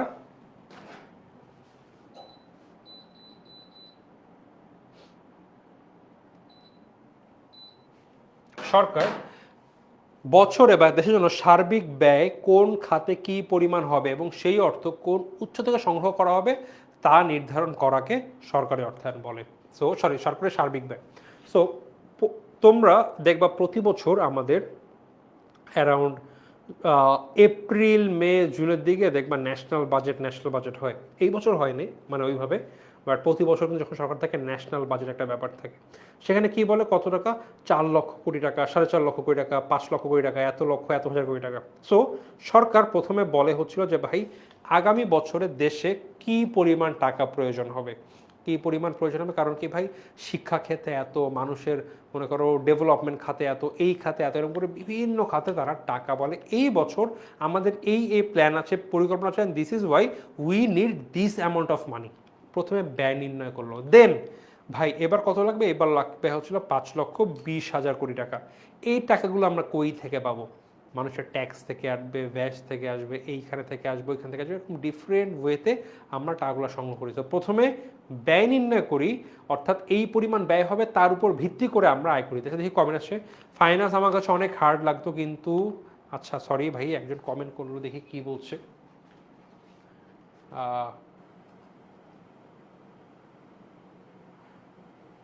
ফাইন্যান্স আমার কাছে অনেক খারাপ লাগতো কিন্তু জীবন থেকে ফোকাস যখন ফোকাস করে পড়া স্টার্ট করছি, বিসাইড ক্লাস এগুলো করছি, অনেক ইজি। এক্স্যাক্টলি ভাই, finance is the most easy subject. ভাইয়া এইচএসে 26-এর ব্যবসায় শিক্ষার সব বিষয়ের কোর্স আছে এখন? আচ্ছা না, আমাদের 26 ব্যাচে সব বিষয়ের কোর্স নেই ভাইয়া, আমরা শুধুমাত্র ইনিশিয়ালি, হ্যাঁ আমাদের শেষ মুহূর্তে, এই যে বাই দ্য ওয়ে 26টা আমাদের শেষ মুহূর্তের প্রস্তুতি কোর্স আছে, আমরা লাস্টে খুব শর্ট সময় 4-5 মাসের মধ্যে, 3-4 মাসের মধ্যে এন্টায়ার সব কিছু কভার করি, সেই কোর্সটা আছে। বাট হ্যাঁ ইয়ার লং কোর্স আমরা এইচএসি 27 ব্যাচ থেকে ফর দ্য ফার্স্ট টাইম শুরু করলাম, এবং অ্যাকাউন্টিং আর ফাইন্যান্স নিয়ে। ওকে, সো সরকারি অর্থায়ন। সো এরা প্রথমে আমাদের ব্যয় নির্ণয় করে সেই ওয়াইজ আয় করে। দেখো উৎস কি? আয়কর, মূল্য সংযোজন কর, উৎপাদন শুল্ক, আমদানি শুল্ক, রপ্তানি শুল্ক, সঞ্চয়পত্র, প্রাইস বন্ড, প্রিজার্ভ ডিফারেন্ট ওয়েতে করে। এইখানের বিষয়টা ডিফারেন্ট কেন দেখো, এইটা ভেরি ইম্পর্টেন্ট। এরকম বলবো, একটু আগে দেখলাম না যে মুক্তদের প্রতিষ্ঠান এমন একটা প্রতিষ্ঠান যেখানে তারা আগে ব্যয়ের পরিমাণ নির্ণয় করে, সেই ওয়াইজ তারা কই থেকে আয় করবে সেটা নির্ণয় করে, এটুক দেওয়া থাকে, আমাদের ধরতে হবে এটা একটা সরকারি অর্থায়ন। দেখো প্রথমে ব্যয়ের পরিমাণ নির্ণয় করে সে অনুযায়ী তহবিল সংগ্রহ করা হয় সরকারি অর্থায়নে, অর্থাৎ আগে ব্যয় এবং পরে আয়, অন্য সব জায়গায় ভাই আমার আয়ের পরিমাণ এত হবে, আমি এত টাকা ব্যয় করবো, এখানে উল্টা আগে ব্যয় পরবর্তীতে আয়। এবং এর মূল উদ্দেশ্য কি? মূল উদ্দেশ্য ভাই জনকল্যাণ বা সমাজ কল্যাণ করা। গেল সরকারি অর্থায়ন, পরে অব্যবসায়ী প্রতিষ্ঠানের অর্থায়ন, মুনাফা অর্জনের উদ্দেশ্যে পরিচালিত নয় এমন কোনো প্রতিষ্ঠানের অর্থায়নকে অব্যবসায় অর্থায়ন বলে। যেরকম শিক্ষা প্রতিষ্ঠান, উপাসনালয়, যেরকম মসজিদ, মন্দির, গির্জা, ক্লাব, যত জায়গায় আছে এই সবগুলো কিন্তু একটা অব্যবসায়ী প্রতিষ্ঠান। আমরা মাঠে দেখি ক্লাব থাকে একটা এরিয়াতে, যে মাঠের সাথে খেলাধুলার জন্য ক্লাব থাকে, মসজিদ থাকছে, মন্দির থাকছে, স্কুল কলেজ থাকে সরকারি, এইসব জায়গায় কিন্তু সাধারণত এটা অব্যবসায়ী প্রতিষ্ঠান। সো এইসব জায়গায় এখন হ্যাঁ স্কুল কলেজ হাসপাতাল একটা ডিফারেন্ট অ্যাঙ্গেলে গিয়েছে, এটা এখন একটা ব্যবসায় নতুন এসেছে, বাট ইয়াস আমাদের মেইনলি কিন্তু কিছু কিছু সেক্টর যেটা ব্যবসা প্রতিষ্ঠান না, মাদ্রাসাগুলো আছে, মসজিদগুলো আছে। সো এদের মূল উদ্দেশ্য কি ভাই? এদের তো টাকা প্রয়োজন চলার জন্য, কজ এখানে অনেক মানুষ কাজ করে, ওদের বেতন দেওয়া প্রয়োজন। বা বিভিন্ন এনজিও, ওরা ব্যবসার প্রতিষ্ঠান না, বা বিভিন্ন মনে করো মানুষকে সাহায্য করার বিভিন্ন যে সংস্থা গড়ে ওঠে, ওরা কি করে টাকা সংগ্রহ করে, সেইটা দিয়ে ইন্টারনাল খরচ মেরে যারা কাজ করে ওদের বেতন দেয়, আর বাকিটা দিয়ে কিন্তু বিভিন্ন সদস্যদের হেল্প করে। সো এইটাই হচ্ছিল অব্যবসায় প্রতিষ্ঠানের অর্থায়ন।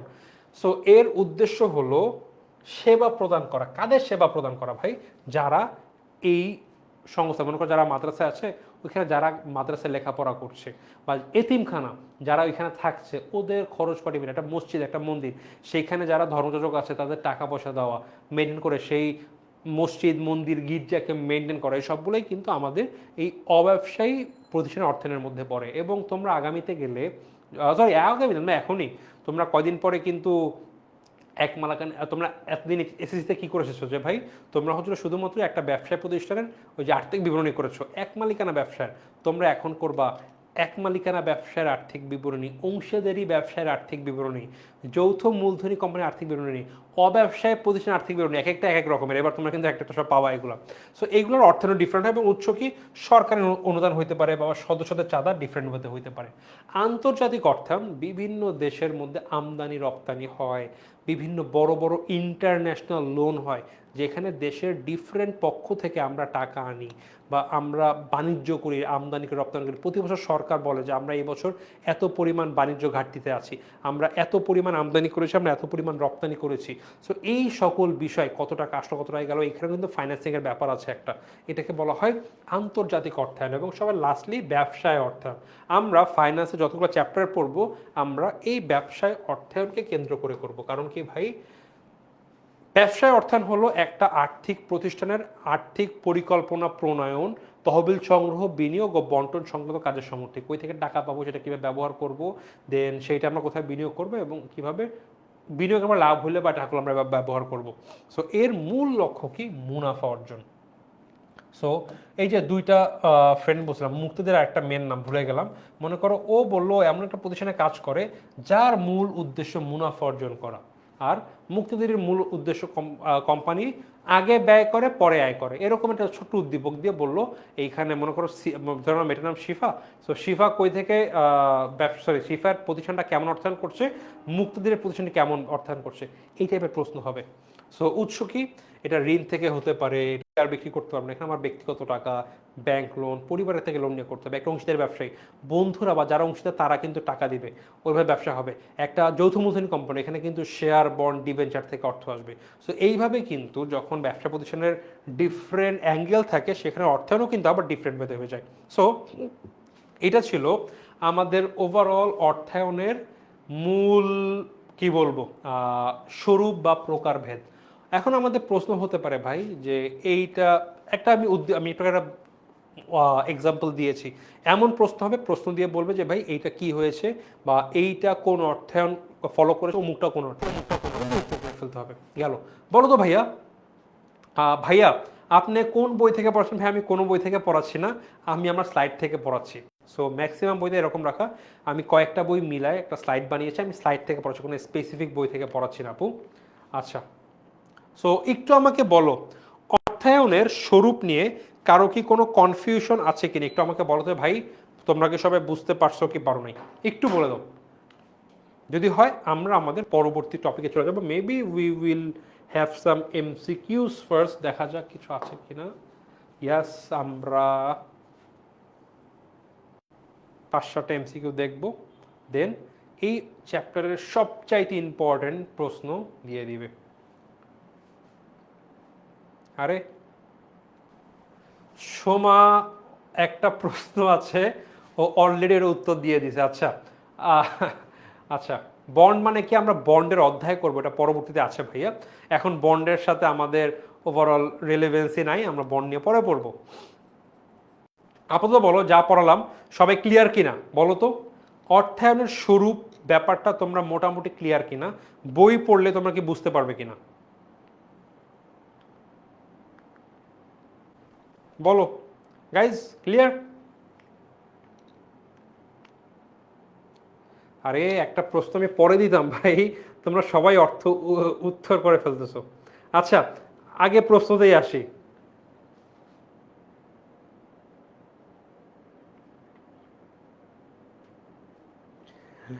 কোন অর্থায়নে আগে ব্যয় এবং পরে আয় নির্ণয় করা হয়? একমাত্র অর্থায়ন যেখানে প্রথমে ব্যয় পরে আয় নির্ণয় করা, সেটা সরকারি অর্থায়ন। তোমরা উত্তর দিয়ে দিয়েছো। ওকে, সো আই থিঙ্ক আমরা বাকিরা সবাই ক্লিয়ার। ডান, চলো তো কিছু এমসিকিউ করি। দেখো সরকারি অর্থায়ন উত্তর বলো। সরকারি অর্থায়নের মূল লক্ষ্য কি বলো? সরকারি অর্থায়নের মূল লক্ষ্য কোনটা? কোনটা হবে? সিলেট বোর্ডের প্রশ্ন এসেছিল এটা। সিলেট বোর্ড না, আমার মনে হয় এই প্রশ্ন যদি আমি ঘাটি, গত 10 বছর 2016 সাল থেকে 2025 সাল, সো এইচএসসি 25-এর প্রশ্ন হয়ে গেল। অ্যান্ড 10 বছর অ্যাটলিস্ট আমার মনে হয় সব বোর্ড মিলাইলে এই প্রশ্নটা সরকারি অর্থায়নের মূল লক্ষ্য কি, আমার মনে হয় তুমি 10 বছরে অ্যাটলিস্ট 10-12 বারের বেশি আসছে। 2-এর রাইট, সরি 7-এর উত্তর কি হবে? ইয়েস, সামাজিক কল্যাণ will be the right answer. সাবাস। পরের প্রশ্ন, সরকারি অর্থায়নের প্রধান উদ্দেশ্য কি? একই কথা, সমাজ কল্যাণ বা জনকল্যাণ। দেখো সিলেট বোর্ড 16, কুমিল্লা বোর্ড 17, 2 বছর বরাবর 2 বছর 2টা ডিফারেন্ট বোর্ড এসেছে। পরের প্রশ্ন, সরকারি অর্থায়নে সর্বাগ্রে, সর্বাগ্রে মানে কি?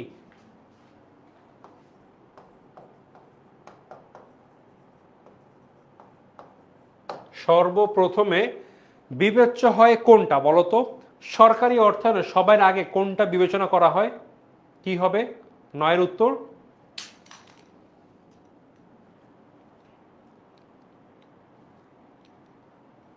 এই উত্তর একটু লিখে দাও option.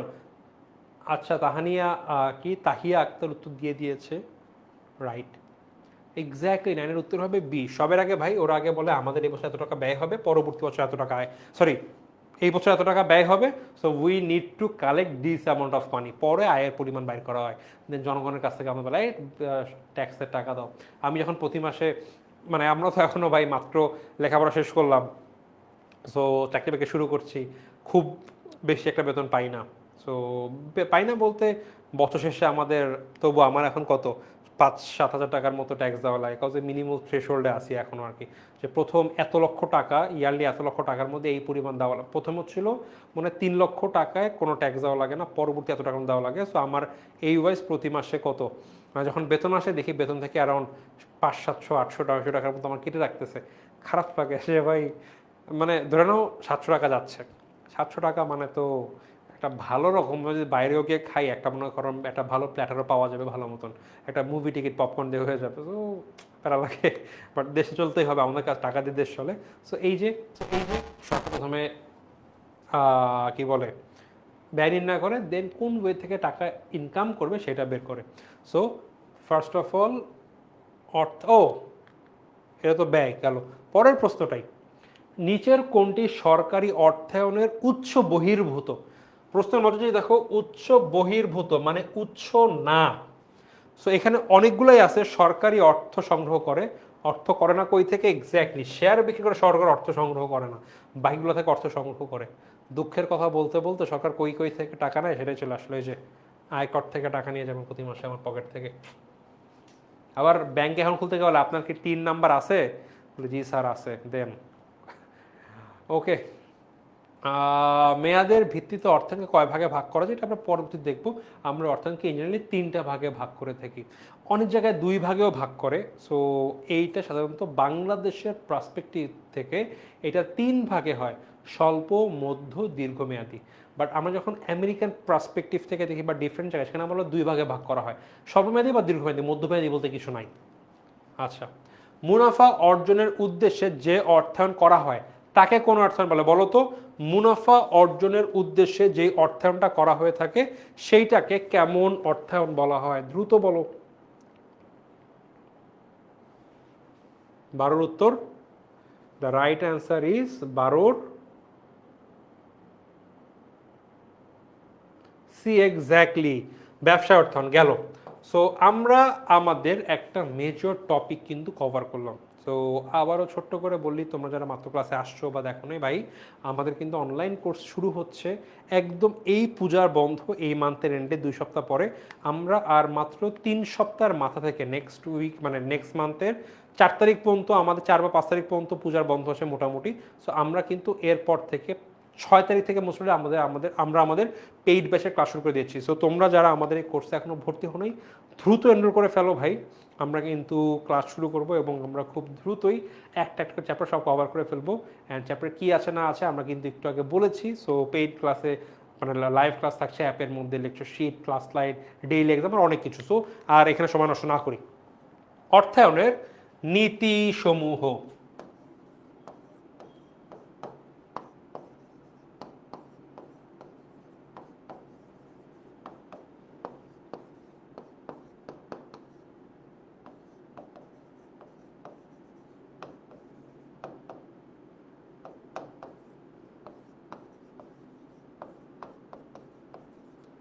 Most important topic from this chapter.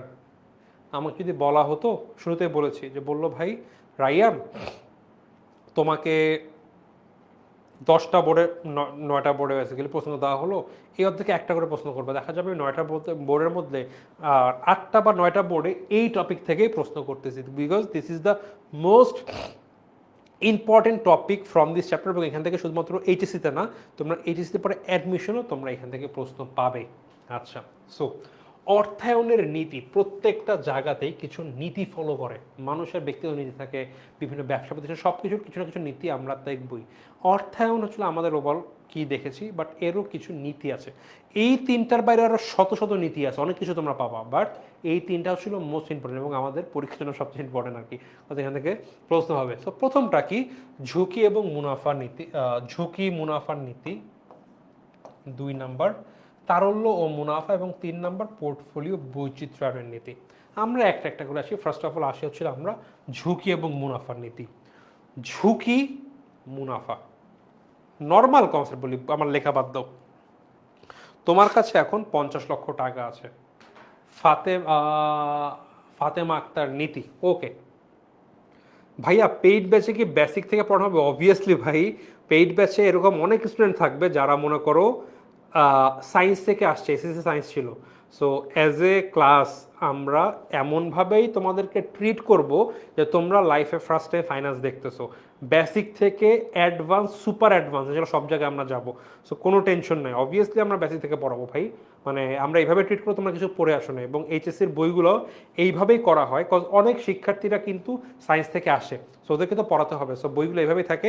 আমরাও যেহেতু এনসিটিবির অনুমোদিত বইগুলোর কন্টেন্ট থেকে, আউটপ্রো থেকে আমরা আমাদের কন্টেন্ট বানাই আমরা, বাট এনসিটিবির যেই ফ্লো দেওয়া থেকে সেই ওয়াইজ আমরাও কিন্তু অবভিয়াসলি বেসিক থেকে পড়াবো। Okay, back to study.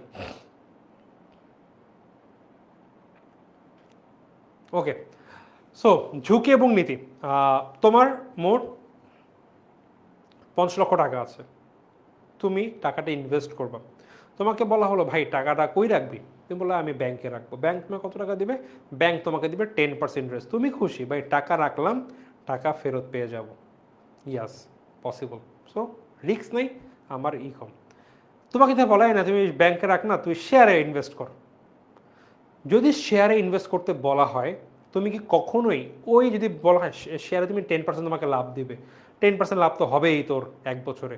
যদি কেউ তোমাকে বলে তুমি কি শেয়ারে 10% রাখবা, ব্যাংকে টাকা রাখলে আমি 50 লক্ষ টাকায় 1 বছর শেষে 5 লক্ষ টাকা পাবো। এইখানে আমি টাকা রেখেছি, আমি টাকা ফেরত পাবো, কোনো রকম কোনো কনফিউশন নাই।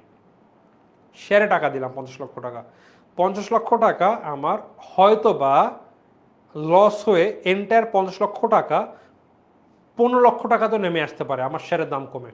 আর রিস্ক তো, হ্যাঁ রিস্ক তো আছে ভাই। এইখানে আমার রিস্ক আছে। তোমাকে এখন বলে ভাই তুমি শেয়ার ইনভেস্ট করো, কয় টাকা হবে? তুই তো 5 লাখ টাকা পাবি, তুমি কখনো কি শেয়ার ইনভেস্ট করবা? কজ তোমার রিস্ক আছে ভাই। তোমার ব্যাংকে রাখতেছো তুমি টাকা, ভাই ব্যাংকে তোমার রিস্ক নেই 10%। শেয়ারে তুমি টাকা রাখতে রাজি হবা কখন? ভাই যদি আমাকে 35 বা 40% দেওয়া যায় বছর শেষে রিটার্ন, তাহলে আমি রাখতে রাজি আছি। ভাই কেন তুমি 40% চাও? আমি ব্যাংকে টাকা রাখতেছি, আমার রিস্ক নেই, 10% পাবো। শেয়ারে এত রিস্ক, আমি একদম আমি চাঙ্গে উঠতে পারি লস খেয়ে, তবুও আমি 10% খুশি থাকবো? নিশ্চয়ই না, আমাকে বেশি টাকা দিতে হবে। যেইখানে রিস্ক বেশি সেইখানে প্রত্যাশিত মুনাফার হারও বেশি। আমি রিস্ক নিতে রাজি আছি। কখন রিস্ক নেবো ভাই? আমার যখন বেশি প্রফিটের চান্স থাকবে। আমার কখন রিস্ক নিতে হয়? যখন আমার নর্মালের থেকে বেশি প্রফিট করার, বেশি কিছু পাওয়ার সম্ভাবনা থাকে, আমি তখনই রিস্ক নেই। ফাইন্যান্সও সেম জিনিস ভাই, মোর রিস্ক মোর রিটার্ন। যেখানে রিস্ক বেশি সেইখানে রিটার্নের সম্ভাবনা বেশি, যেখানে রিস্ক কম সেখানে রিটার্নের সম্ভাবনা কম। সরকারি জায়গায় টাকা রাখলে টাকা সবচেয়ে কম, কারণ কি ভাই, সরকার সাধারণত কোনো ঝামেলায় নেই, টাকা ফেরত পাওয়া যাবেই, সরকারের টাকা কোনো মাইট যায় না। হ্যাঁ ভাই, সরকার দেউলিয়া হয় না হয়, আমি আমার জীবন দশায় গ্রিসকে শুনেছি দেউলিয়া হওয়ার জন্য, বা অন্য অন্য কদিন আগে আমি শ্রীলঙ্কাকে দেখেছিলাম 3-4 বছর আগে, যখন ওদের কত 2000 কিছু বছর আগে শ্রীলঙ্কার অবস্থা খুব খারাপ হয়েছিল। কিন্তু সমস্যা কি হচ্ছে, আবার ঘুরে দাঁড়িয়ে আছে, টাকা সবাই ফেরত পাবে। সো টাকা ফেরত যাবে না, বাট হ্যাঁ আমি শেয়ারে দিলাম আমার লস হইতে পারে। ব্যাংকের রিস্ক কম। বর্তমানে কিছু ব্যাংকের মধ্যে অ্যামালগেশনের হওয়ার একটা কথা চলছে বাংলাদেশে। মানুষের অনেক বেশি কনফিউশন, টাকা কি হবে না হবে, টাকা পাবো কি পাবো না, অবস্থা খুব একটা ভালো না। 5ই আগস্টের পর অনেক ব্যাংকের টাকা লুট হয়ে যাওয়ার জন্য। সো এইখানে তবুও রিস্ক আছে, বাট না, সরকার সেখান থেকে, কেন্দ্রীয় ব্যাংক সেইখানে ইন্টারভিন করে সব কিছু সলভ করার ট্রাই করবে। বাট রিস্ক হালকা আছে, তাই সরকারের রিস্ক কম, বাট ব্যাংক হলো সামান্য রিস্ক আছে, একটু একটু বেশি। শেয়ার মার্কেটে অনেক বেশি। শেয়ার মার্কেটে হইলে হয়তো বা তোমার টাকা 2 মাসে ডবল হইতে পারে। আমি রিসেন্টলি একটা বলি, আমি হালকা পাতলা শেয়ার মার্কেটে একটু সামান্য পরিমাণে ইনভেস্ট করি। মায়ের খাইছে গত বছর অনেক লস খেয়ে, বাট এমন আমি দেখেছি টাকা 1 মাসে ডবল হয়ে গেছে ভাই। বা ডবলের কথা বাদ দিলাম, উইদিন 3 মান্থস একটা 20 টাকা দামের শেয়ার দাম 180 টাকা হয়ে গেছে। কত গুণ ভাই? 9 গুণ। তুমি 100 টাকা রাখলে 900 টাকা হয়ে যাচ্ছে। হাই বা রিটার্ন। বাট ভাই এমনও হয়েছে একদিনে একটা কোম্পানির শেয়ারের দাম অর্ধেক পড়ে গেছে। তোমার গতকালকে রাতে ঘুমাইছো তোমার অ্যাকাউন্টে 50 লক্ষ টাকা নিয়ে, পরবর্তী রাতে তোমার হয়ে গেছে হচ্ছিল 25 লক্ষ টাকা। নর্মালি হয় না, 10%-এর কম বেশি হয় না একদিনে। বাট হ্যাঁ, কিছু সময় একটা সিস্টেম আছে, স্পট ট্রেড হয়, ওই সময় হলে কোনো লিমিট থাকে না ভাই। একটা কক্সবাজারের একটা ফেমাস কোম্পানি, নাম বলবো না, সেই শেয়ার তোমার একদিনে প্রায় 50-45-50% কমে গেছে। তোমার কালকে তোমার পকেটে ছিল 100 টাকা, অ্যাসেট আজকে হয়ে গেছে 50 টাকা। So high risk. তুমি কখন রিস্ক নেবে? যখন তোমার রিটার্ন আছে। সো আমাদের এই নীতিটা এই কথাটাই বলে, বিনিয়োগ যত ঝুঁকিপূর্ণ হবে প্রত্যাশিত মুনাফা তত বেশি হবে। ভাই আমি রিস্ক নিব, আমাকে তুমি বেশি রিটার্ন দিবা না ভাই, এই চুদুর বুদুর কিন্তু চলবে না। হাই রিস্ক হাই রিটার্ন বিনিয়োগ হতে। আচ্ছা, এটা তো বুঝলাম আমাদের নীতিটা কি, যে ভাই রিস্ক বেশি হলে সেখান থেকে আমার রিটার্নের সম্ভাবনা বেশি হয়। আচ্ছা, বিনিয়োগ হতে প্রত্যাশিত মুনাফা অপেক্ষা প্রকৃত মুনাফা কম হওয়ার সম্ভাবনাকে ঝুঁকি বলে। সো ঝুঁকিটা কি ভাই? আমার যে প্রত্যাশিত মুনাফা আমি করলাম, এবার আমি 20% মুনাফা করব, বাট হইল মাত্র 12%, যে 8% কম। এই কম হওয়ার সম্ভাবনাকে ঝুঁকি বলা হয়। বিনিয়োগকারীরা অতিরিক্ত ঝুঁকি গ্রহণের জন্য যে অতিরিক্ত মুনাফা প্রত্যাশা করে তাকে ঝুঁকি অধিকার বলে। আমি শেয়ারে ব্যাংকে ইনভেস্ট করলে 10% পাবো, বাট শেয়ারে ইনভেস্ট করলে তো ঝুঁকি বেশি ভাই। আমি বলছি না, আমার এখানে 32% লাগবে। সো এই যে একটা এক্সট্রা 22%-এর খেলা কেন নিচ্ছি? বিকজ আমি রিস্ক নিচ্ছি এক্সট্রা। এই যে এক্সট্রা রিস্ক নেই না, এইটাকে বলা হয় ঝুঁকি অধিকার। আমি একটা এক্সাম্পল দিয়ে দেখে নিব ঝুঁকি এবং মুনাফার মধ্যে কেমন সম্পর্ক। অনেক প্রশ্ন আসে। একটা ধনাত্মক সম্পর্ক বিদ্যমান, কারণ ঝুঁকি বেশি হলে মুনাফার পরিমাণ বেশি। সরকারি বন্ডে বিনিয়োগ করলে ঝুঁকিমুক্ত, এবং সরকারি বন্ডে বিনিয়োগ করা ঝুঁকিমুক্ত, কারণ সেখানে আমার টাকা ফেরত আসবে, তাই সরকারি বন্ডের আয় কিন্তু কম। দেখো তোমার ঝুঁকি, তুমি একটা ইনভেস্ট করলো, তুমি ভাই 10% পাবাই। সো ধরে নিচ্ছি, সো এইটা ঝুঁকি মুক্ত মুনাফার হার, এরটুক ঝুঁকি। কিন্তু ভাই আমি ইনভেস্ট করলাম ওই যে শেয়ারে 35%, অনেক বেশি। সো এক্সট্রা 10% আমি ভাই ঝুঁকি না নিয়েও পাইতাম ব্যাংকে ইনভেস্ট করলে, বাট আমি আরেকটা ইনভেস্ট করলাম 35% ইসের, এখানে একটা এক্সট্রা ঝুঁকি আছে 22%, এইটাকে বলা হচ্ছে ঝুঁকি অধিহার। মানুষ কেন এই ঝুঁকি নেয়? Because extra amount of profit, that's it. দেখো, ধর নাও এবিসি লিমিটেড সরকারি বন্ডে বিনিয়োগ করেছে এবং প্রাপ্ত মুনাফার 10%, সরকারি জায়গায় বিনিয়োগ করছে 10% পাবে। সরকারি বন্ডে বিনিয়োগ করছে ভাই, কোনো ঝুঁকি নাই। সো তিনি এইটা করছে 10% এবং তিনি এছাড়াও তিনি ঝুঁকিপূর্ণ সম্পদ অর্থাৎ একটি কোম্পানির শেয়ারে বিনিয়োগ করছে যেখানে সে 25% পাবে। এখন দেখো, সরকারি বন্ডে যে 10% করছে এইটা ঝুঁকিমুক্ত ভাই, টাকা সে ফেরত পাবেই। সো বন্ডে সুদ ও আসল পরিশোধের কোনো অনিশ্চয়তা বা দেউলিয়ার সম্ভাবনা নাই, এর জন্য ঝুঁকি নেই। এবং এইটার পরিমাণ কত? 10% সরকারি বন্ডের। আর শেয়ারে বিনিয়োগ করছে 25%, এখানে ঝুঁকিপূর্ণ, কত ঝুঁকি আছে, কারণ এইখানের আয় সুনিশ্চিত নয়, আমার লস হয়ে 0% নেগেটিভে হয়ে যেতে পারে, রিস্ক আছে। সো এই টাকার হচ্ছিল 25% নিচে। সো এই যে একটা গ্যাপ 10% আর 15%, এই গ্যাপটাকে বলা হয় ঝুঁকি অধিহার। ঝুঁকি অধিহার কেন দু একবার বললাম বস, মাঝে মধ্যে আমাদের প্রশ্ন হয় ঝুঁকি অধিহার বলতে কি বুঝো, ঝুঁকি অধিহার কি, বা নিচের প্রশ্ন থেকে ঝুঁকির অধিহার বলা একটা আমাদের এন থেকে চলে আসতে পারে। সো ঝুঁকি অধিহার কি আই থিঙ্ক তুমি বুঝতে পারছো। আর তোমার মূল কনসেপ্ট ঝুঁকি এবং মুনাফা, এদের মধ্যে একটা ভাই বন্ধু বন্ধু সম্পর্ক, যে ভাই আমি বাড়লে তোমার বাড়ার সম্ভাবনা, ঝুঁকি বেশি থাকলে আমার আয় হওয়ার সম্ভাবনা বেশি থাকবে।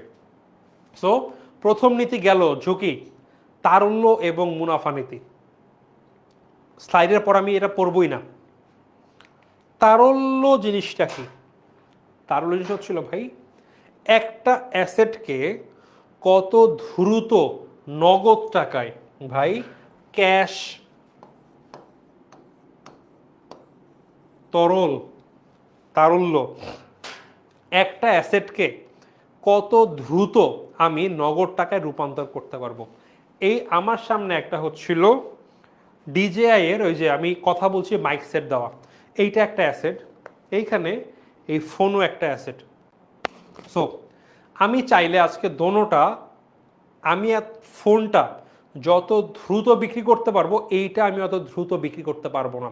বা এটা আমার অ্যাসেট, আমার আছে টাকা প্রয়োজন, আমি ফোনটা বিক্রি করে টাকা নিয়ে আসতে পারবো, এইটা বিক্রি করে টাকা পাবো আমি, দোনোটাই কিন্তু মানুষ কেনে। কিন্তু ফোনটা মেমে বসুন্ধরায় গেলে যত দ্রুত ফোনটা আমার বিক্রি হবে, এই জিনিসটা তত দ্রুত আমার হবে না, মেবি একটু লেট হবে। সো একটা অ্যাসেট কত দ্রুত নগদ টাকায় রূপান্তর হবে, সেইটা ওইটা তারল্যের উপর ডিপেন্ড করে। অর্থাৎ যত বেশি দ্রুত নগদ টাকায় রূপান্তর হবে, তার তারল্য তত বেশি। আই থিঙ্ক তারল্য বিষয়টাকে তোমরা বুঝতে পারছো। এবং একটা প্রতিষ্ঠানের সবচেয়ে বড় তরল অ্যাসেট কি? ক্যাশ। এর থেকে বড় তরল সম্পদ কিছু নাই, কজ ক্যাশ দিয়ে আমি সব কিছু করতে পারি। বা ব্যাংকের টাকা ক্যাশের মতো ব্যবহার করা যায়। সো ব্যাংকে জমানো টাকা, দেন ক্যাশ, সবগুলো তরল সম্পদ। শেয়ার একটু কম, সবসময় চাইলে বিক্রি করা যায় না। বন্ড আরো হার্ড।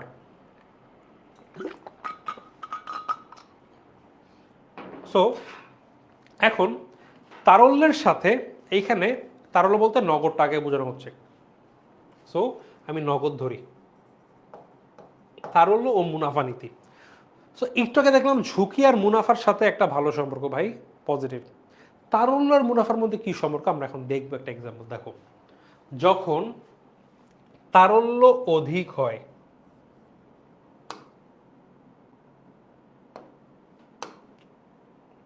যখন তারল্য আমার অধিক হচ্ছে তখন মুনাফা আমার কম হচ্ছে। আবার তারল্য যখন আমার কম তখন আমার মুনাফা বেশি। ভাই কাহিনী কি হয়েছে? কাহিনী আমি একটা এক্সাম্পল দিয়ে বুঝিয়ে বসো। সো তিনটা সিনারিও, সিনারিও 1, সিনারিও 2, সিনারিও 3। আমি একটা মুদি দোকানদার, আমাদের যে গলি, আমাদের পাড়া, ওইখানে হচ্ছিল আমি আমার গলির মধ্যে একটা মুদি দোকান রাখছি, এখানে আমি normal stationery, noodles, shampoo, normal একটা মুদি দোকান চালাই। আমার প্রতি মাসের শেষে বিক্রি বাট্টার পরে মোট 1 লক্ষ টাকা জমে। ভাই যেই পরিমাণ টাকা আমি বিক্রি করি, আমার মাস শেষে অন অ্যাভারেজে 1 লক্ষ টাকা জমে। এখন আমার ওই 1 লক্ষ টাকা তো ভাই আমি রেখে দিব না, ওইখানের দোকান চালাইতে, অর্থাৎ আমার অনেক জিনিসপত্র প্রতি মাসে বিক্রি হয়ে যায়, কিছু জিনিসপত্র কেনা লাগে, আবার আমার রিস্টক করা লাগে, কিছু ক্যাশ টাকা লাগবে। দেন যে দোকানের ভাড়ার ব্যাপার আছে একটা, তারপরে আমার ওইখানে হচ্ছে দু একজন কর্মচারী কাজ করে, ওদেরকে বেতন দিতে হবে, দেন কারেন্টের বিল, এরকম জিনিসপত্র আমার কিন্তু কেনা লাগে, দেন ওই যে আইসক্রিম ফাইসক্রিম থাকে কিনতে তো হয় প্রতি মাসে, তাই না? সো আমার এর জন্য অ্যারাউন্ড 30,000 টাকা প্রয়োজন হয়।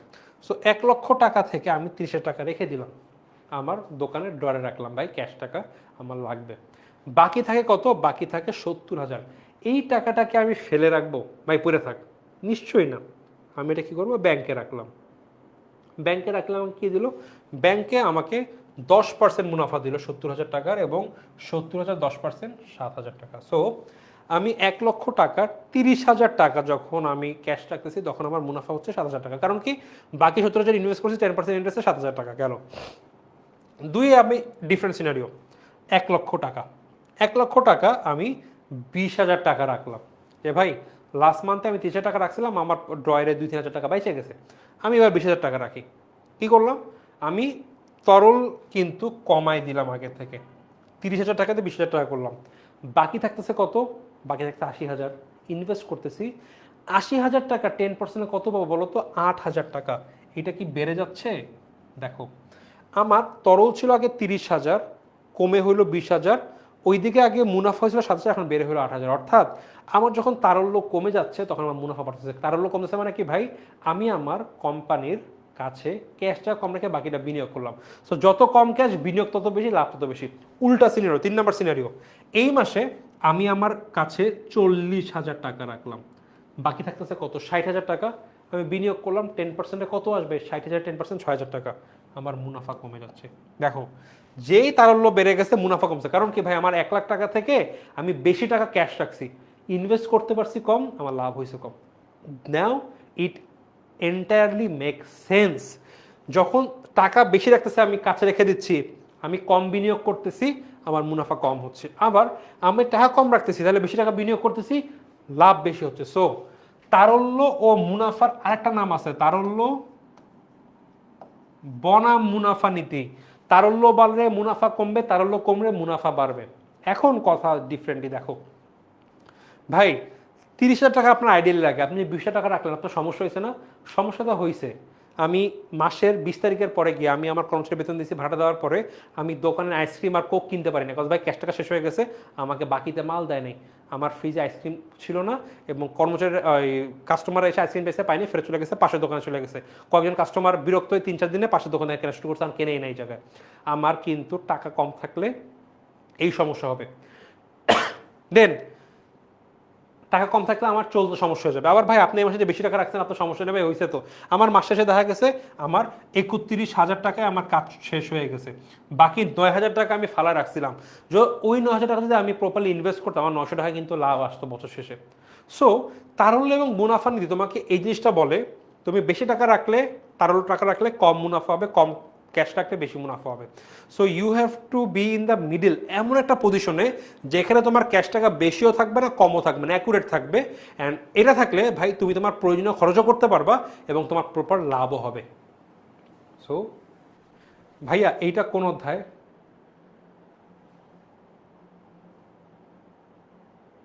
আচ্ছা, আমরা এটা প্রথম অধ্যায় করছি ভাইয়া, গেল।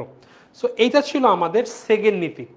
এইবার আমি দেখো, তারল্য এবং মুনাফার মধ্যে একটা নেগেটিভ সম্পর্ক বিদ্যমান। ধরে নাও এখানে আমরা ওই যে চার্ট করছি না, 10, 20, 30, 40, 10। সো যখন আমাদের এই লেভেলে হবে, তখন দেখো তারল্য বেশি, মুনাফা কম। একটু উপরে উঠলাম, এইখানে আসলাম, যেখানে আমার তারল্য এই লেভেলে বেড়ে গেছে, মুনাফা কমে গেছে, যে লেভেলটা, মানে মুনাফা কম, তারল্য বেশি। মনে করো আমি এখন মুনাফা 40-এ, তারল্য 10-এ, অর্থাৎ তারল্য এবং মুনাফার মধ্যে একটা নেগেটিভ সম্পর্ক বিদ্যমান। এই চার্টটা এমন ইম্পর্টেন্ট, আমি বললাম উদাহরণ দিয়ে। আমার লাস্টের নীতিতে আসি, পোর্টফোলিও বৈচিত্র্য নীতি। আমি এই নীতি পড়া তোমাদের কাছে প্রশ্ন নিব গাইজ, প্যারা নেই।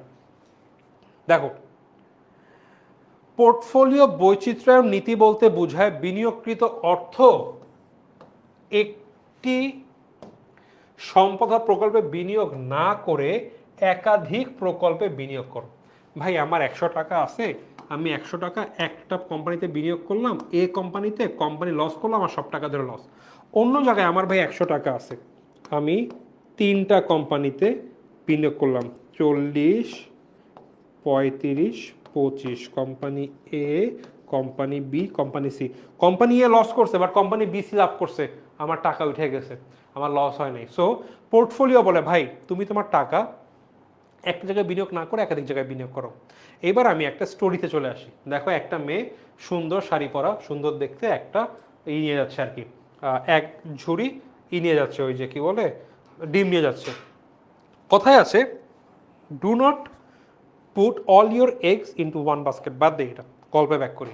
তোমরা যারা সিটি কলেজে আছো, এখানে একটা স্যার ছিল, স্যার আমাদের গল্প বলেছে।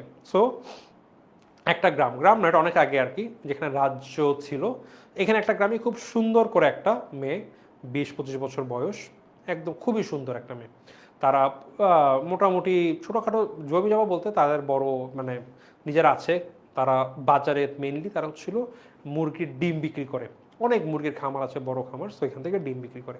সো কয়েকটা মানে অনেক যতগুলো মুরগি আছে ডিম দেয়, তারা ভালো ডিম দেয়, সেটা বিক্রি করে, এইভাবে তাদের সংসার চলে। অ্যান্ড মোটামুটি আর কি সেই মেয়ের ওই মানে রাজ্যের যে রাজার ছেলে, রাজপুত্র, তাকে একটু পছন্দ হয়েছে। অ্যান্ড সে একদিনকে বলেছে যে মানে রাজার পুত্রকে বলেছে যে আমি তোমাকে পছন্দ করি, তুমি আমাকে বিয়ে করতে চাও না। তখন রাজা বলে দিয়েছে দেখো তোমার দ্বারা আমাদের ফাইন্যান্সিয়াল অবস্থা তো যাচ্ছে না এবং এটা তো মেলে না, সো এই প্রস্তাবে আমি রাজি হতে পারবো না। মেয়েটা খুব অভিমান করে, আমি এত সুন্দর, আমাকে এই করে দিয়েছে। সো একদিন ও এরকম মাথায় ডিম নিয়ে যাচ্ছে এবং খুব রাগে আছে যে সে আমাকে এই করেছে, করুক, অসুবিধা নেই, আমি আজকে ডিম বিক্রি করবো এইভাবে। আমি অনেকগুলো ডিম নিয়ে যাচ্ছি আর ডিম নিয়ে যাবো, এগুলো বিক্রি করবো, আমার এই টাকাগুলো হবে। আমি ওই টাকাতে আরও কতগুলো মুরগি কিনবো, বেশি মুরগি আসবে, ওই মুরগি আর অনেকগুলো ডিম দিবে। যখন অনেকগুলো ডিম হবে, আমি অনেক বেশি ডিম দিবে, বেশি বিক্রি করে আমি কত ছাগল কিনবো, ছাগল কাছে দুধ দোয়াবো, সেই ছাগল দুধ দোয়াবে, দুধ বিক্রি করবো, আরও ছাগল কিনবো, আরও দুধ দোয়াবে, সেটা কিনে আমি গরু কিনবো, গরু থেকে আস্তে আস্তে দুধ আসবে, গরুর মাংস বিক্রি করবো, একটা থেকে আস্তে আস্তে গরুর দুধ বিক্রি করে আরও গরু কিনবো, অনেকগুলো গরু হবে এবং আমরা এই এরিয়ার অন্যতম ধনী ব্যবসায়ী পরিবার হয়ে যাব এবং তখন আমি টাকা হয়ে যাবে এবং তখন একটা বিশাল বাড়ি কিনবো আমরা, মানে রাজাদের মতো বাড়ি হবে, সামনে বিশাল বড় থাকবে, ওই যে মানে কি বলে ঘাট বাঁধানো বিশাল বড় পুকুর, দিঘি টাইপের থাকবে। সো ওইখানে আমরা বসে থাকবো, আমি বসে থাকবো এরকম। সো কোনো এক বিকালে আমাদের টাকা পয়সা হয়ে গিয়েছে, আমরাও ধনী, কোনো এক বিকালে তখন রাজারা বলবে যে না ওই পরিবার তো ধনী হয়েছে, আমরা ওই পরিবারের সাথে সম্পর্ক করতে পারি। রাজার পুত্রকে বলবে যাও তুমি দেখো এই মেয়েকে তুমি প্রস্তাব দাও। তখন রাজার পুত্র আসবে, মেয়েকে প্রস্তাব দিবে। সেই দিন এই মেয়েটা যখন রাজার পুত্র সে বলবে যে তোমাকে আমি বিয়ে করতে চাই, তখন মেয়ে এরকম মাথায় একটা বিয়ে করবে যে না আমি তোমাকে বিয়ে করবো না। সো এই এরকম করতে করতে ও যে হাঁটতেছিল, তো কল্পনার মধ্যে মাথার এরকম ঝাড়ি মারে, সব ডিম পড়ে যায়। সো ও কল্পনার মধ্যে যেতে যেতে ওর সবগুলো ডিম ফেলে দেয় ইভেনচুয়ালি। বাট ওর এই ডিম থেকে আরও ডিম কিনবে, সেইখান থেকে বেশি মুরগি কিনবে, সেখান থেকে বেশি ডিম হবে, করতে করতে দেখো একটা ঝাঁকি দেওয়াতে সবগুলো ডিম পড়ে যায় এবং ওর সকল যে স্বপ্ন, আবার ডিম হবে ঠিক আছে, বাট ডিম থেকে আবার বিক্রি করবে, বাট এই যে আজকে যেতে যে একটা প্ল্যান করছিল সব নষ্ট হয়ে যাবে, হয়ে গেছে বেসিক্যালি। এখন যদি মনে করো সবগুলো ডিম মাথায় না নিয়ে, কিছু মাথায় আর কিছু হাতে নিত, হয়তো বা ওর স্বপ্ন একবারে মাটিতে ঘুরাইতো না, অর্ধেক ডিম হাতে থাকলে অর্ধেক পড়তো, ঠিক আছে আমার অর্ধেক ডিম পড়ে গেছে, বাট বাকি অর্ধেক দিয়ে আমি বিক্রি করে আরও কিছু, আগে 10 মুরগি প্ল্যান করছিলাম, এখন তো 4-5টা মুরগি কিনে আনবো, হয়তো একটু সময় লাগবে, বাট আমি কিন্তু ইজিলি দাঁড়াতে পারবো, কারণ আমার কাছে কিছু আছে। বাট ও সবগুলা ডিম একটা পাত্রে রাখছে, একটা বাস্কেটে রেখেছে বলে ওর স্বপ্ন একেবারে ভেঙে গিয়েছে। এই জন্যই বলা হয়েছে do not put all your eggs in one basket. সব টাকা এক জায়গায় বিনিয়োগ করো না ভাই, মাল্টিপল জায়গাতে করো, এতে তোমার লস হলে লস হওয়ার সম্ভাবনা কমে যাবে। ধরে নাও কয়দিন আগেও প্রচুর ফ্রিল্যান্সিং হতো, অনেক কিছু হতো, বা অনেক কিছু ছিল আর কি। সে একজন মনে করো তার সকল টাকা দিয়ে একটা ফার্ম করলো যে শুধুমাত্র মানুষের এই কাজ করে দিত, বাট এআই আসার জন্য কিন্তু তার ব্যবসা পুরো ধ্বংস হয়ে গেছে এখন। সো সে যদি আগে তার একটা ব্যবসা সব টাকাতে না করে 2-3টা ডিফারেন্ট করতো, একটা হয়তো বা মনে করো মানুষের ফ্রিল্যান্সিং করতো, একটা অন্য কিছু কাজ 2-3টা মেলা, তাহলে হয়তো বা এআইয়ের জন্য ওই ফ্রিল্যান্সিং বাড়ি খাইলে বাকি দুটো কিন্তু চালা নিতে পারতো। সো এইভাবে আমরা পোর্টফোলিও নীতি অনুযায়ী আমার এক টাকা ইনভেস্ট করি না, আমার নির্দিষ্ট পরিমাণ টাকা আমি মাল্টিপল জায়গায় ইনভেস্ট করি, করলে কি হয় আমার ঝুঁকি কমে যায়। সো এই portfolio theory is one of the most important theories in the ফাইন্যান্সের কি বলবো মানে হিস্ট্রি, ফাইন্যান্সের হিস্ট্রিতে আর কি। কারণ এইটা তোমাকে বলে ভাই তোমার টাকা সব জায়গায় এক জায়গায় ইনভেস্ট করো না, মাল্টিপল জায়গাতে করো, ওই এক জায়গাতে একটা বাড়ি খাইলে তুমি বাকি 2 জায়গা থেকে তুমি ঘুরে দাঁড়াইতে পারো। সো দিস ইজ দ্য নীতি, আমি গল্পের মাধ্যমে বুঝাইলাম, আই থিঙ্ক তোমরা বুঝতে পেরেছো। সো দেখো আমার টাকা সব আমি একটা সিকিউরিটি বেক্সিমো সিকিউরিটিতে আমি ইনভেস্ট করলাম, বেক্সিমো লস করলো, আমার সব টাকা দিয়েছে, বাট আমি 1 টাকা বেক্সিমোতে না দিয়ে সরকারি বন্ড, স্কয়ার কোম্পানির শেয়ার, বাটা সুদ 3 জায়গায় দিলাম। আমার স্কয়ার কোম্পানির শেয়ার লস খাইলো, বাকি 2 জায়গায় যে আমার টাকা পাবো সেখান থেকে হয়তো বা আমি ঘুরে দাঁড়াতে পারবো। গেল। সো ভাই এই ছিল আমার 3টা নীতি। একটু আমাকে বলো তো গাইজ, এই যে 3টা নীতি পড়ালাম, কি কি নীতি পড়লাম আমরা পড়ছি হচ্ছিল ঝুঁকি মুনাফার নীতি, তারল্য মুনাফার নীতি, পোর্টফোলিও বৈচিত্র্যায়নের নীতি। কারো কি কোনো কনসার্ন আছে নাকি বলো তো?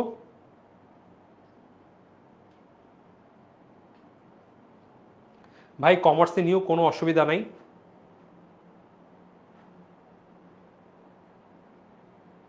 ভাই আমরা তো ডিম সেল করি না, গল্প বললাম ভাই ডিমের ব্যবসা অনেক লাভ, আমি তো চাই চাকরি বাকরি ছেড়ে হচ্ছিল ডিম পেঁয়াজ রসুন এসব ব্যবসা করি। মানুষ যত বাড়ি খাক না কেন, যতই মন্দা হোক না কেন, এইসব তো খাওয়া লাগবেই, লাভ আছে ভাই। ভাই দাবে গাইজ বলো, 3টা নীতি পড়াইলাম, তোমরা মোটামুটি যদি এখান থেকে একটা প্রশ্ন হয়, দের ইজ হাই চান্স তোমরা এখান থেকে প্রশ্নটা পাবা এই টপিকগুলো থেকে। সো বলো তো কারো কোনো কনসার্ন আছে কিনা? সো আশা করি যা পড়লাম যা বুঝলা, এখন যদি তোমরা বইটা পড়ো দেখবা তোমাদের এটা পুরো একদম ক্লিয়ার হয়ে যাবে একদম। ওকে, আই থিঙ্ক ক্লিয়ার, বুঝেছি। চলো আমরা আমাদের আজকের ক্লাসের শেষের দিকে চলে এসেছি, আমরা কয়েকটা এমসিকিউ করি। এর আগে বলো তো 3টা সিচুয়েশন কোনটার উত্তর কি হবে? যদি তোমরা অল ক্লিয়ার হয়ে থাকো যারা বললা সবাই আশা করছি, বলো তো এইখানে 3টা সিচুয়েশন কে কোন কোন সেগমেন্টে কোন কোন নীতি ফলো করা হচ্ছে, একটু আমাকে বলো তো যে ভাইয়া অমুক জায়গায় এই নীতি ফলো করা হয়েছে, একটু বলো তো। প্রথমটা, টেনএমএস লিমিটেড প্রতিষ্ঠানটি 2 লক্ষ টাকার মধ্যে জনতা ব্যাংকের সাধারণ শেয়ার 1 লক্ষ টাকা, এসিআই কোম্পানির বন্ডে 50,000 টাকা এবং বাকি অর্থ জনতা ব্যাংকের অগ্রাধিকার শেয়ারে বিনিয়োগ করেছে। বলতো এখানে কোন নীতি ফলো করেছে? পরের জিনিস, মিরাকেল ইন্ডাস্ট্রি বিনিয়োগের জন্য 3টি খাত থাকা সত্ত্বেও অধিক লাভজনক হওয়ায় সকল অর্থ একটি মাত্র প্রকল্পে বিনিয়োগ করেন, এইটা কোন নীতি বলতো? এবং লাস্টে, বার্জার পেন্টস লিমিটেড প্রতিষ্ঠান নগদ উদ্বৃত্তে পুরোটাই দীর্ঘমেয়াদী সম্পদে বিনিয়োগ না করে কাঁচামাল ক্রয় ও কর্মচারীদের বেতন পরিশোধ বাবদ প্রয়োজনীয় অর্থ নগদ সংরক্ষণ করেন, এইটা কোন নীতি বলো তো? 3টা কোনটা কোন নীতির মধ্যে পড়ে একটু বলো তো।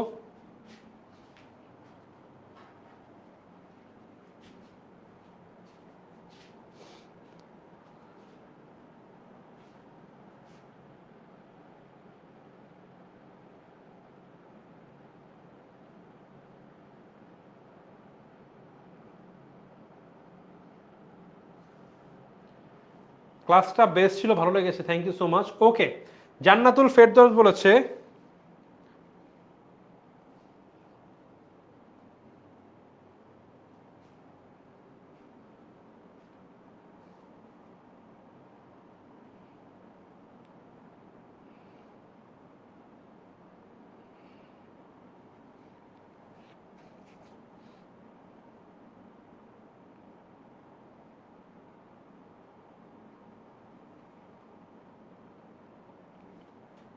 একের এক, মানে সরি এক হচ্ছিল পোর্টফোলিও,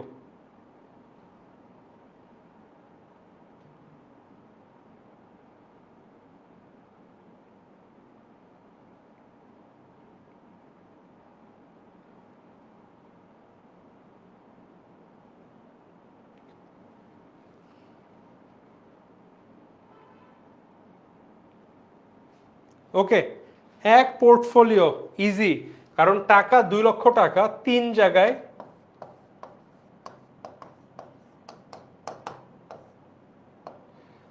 ইনভেস্ট করেছে, পোর্টফোলিও। 2 নাম্বার, মিরাকেল ইন্ডাস্ট্রি 2 কি হবে বলো তো? ভাই একটু ইন্সপায়ার করেন, সায়েন্স থেকে কমার্সে আসি নতুন, ভয়ে আসি, ভয়ের কিছু নাই, একটু ইন্সপায়ার করেন। আচ্ছা করতেছি, আগে 2 নাম্বারটা বলো কি হবে?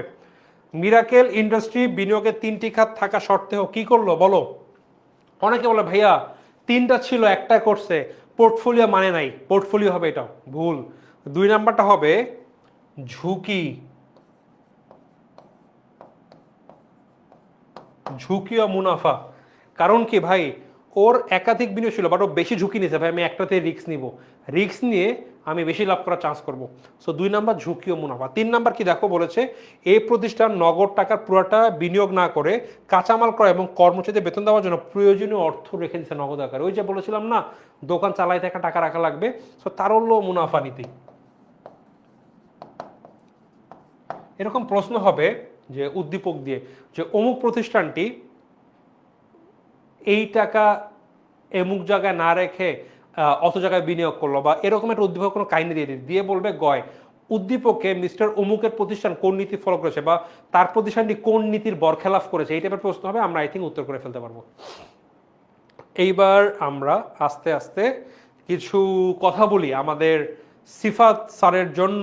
আরাফাত রহমান সিফাত ভাই, সায়েন্স থেকে কমার্সে আসছি, খুব টাফ কিনা ভাই? বাংলা, ইংলিশ, আইসিটি, সায়েন্সে পড়া লাগতো, এখানে পড়তে পারো, প্যারা নাই।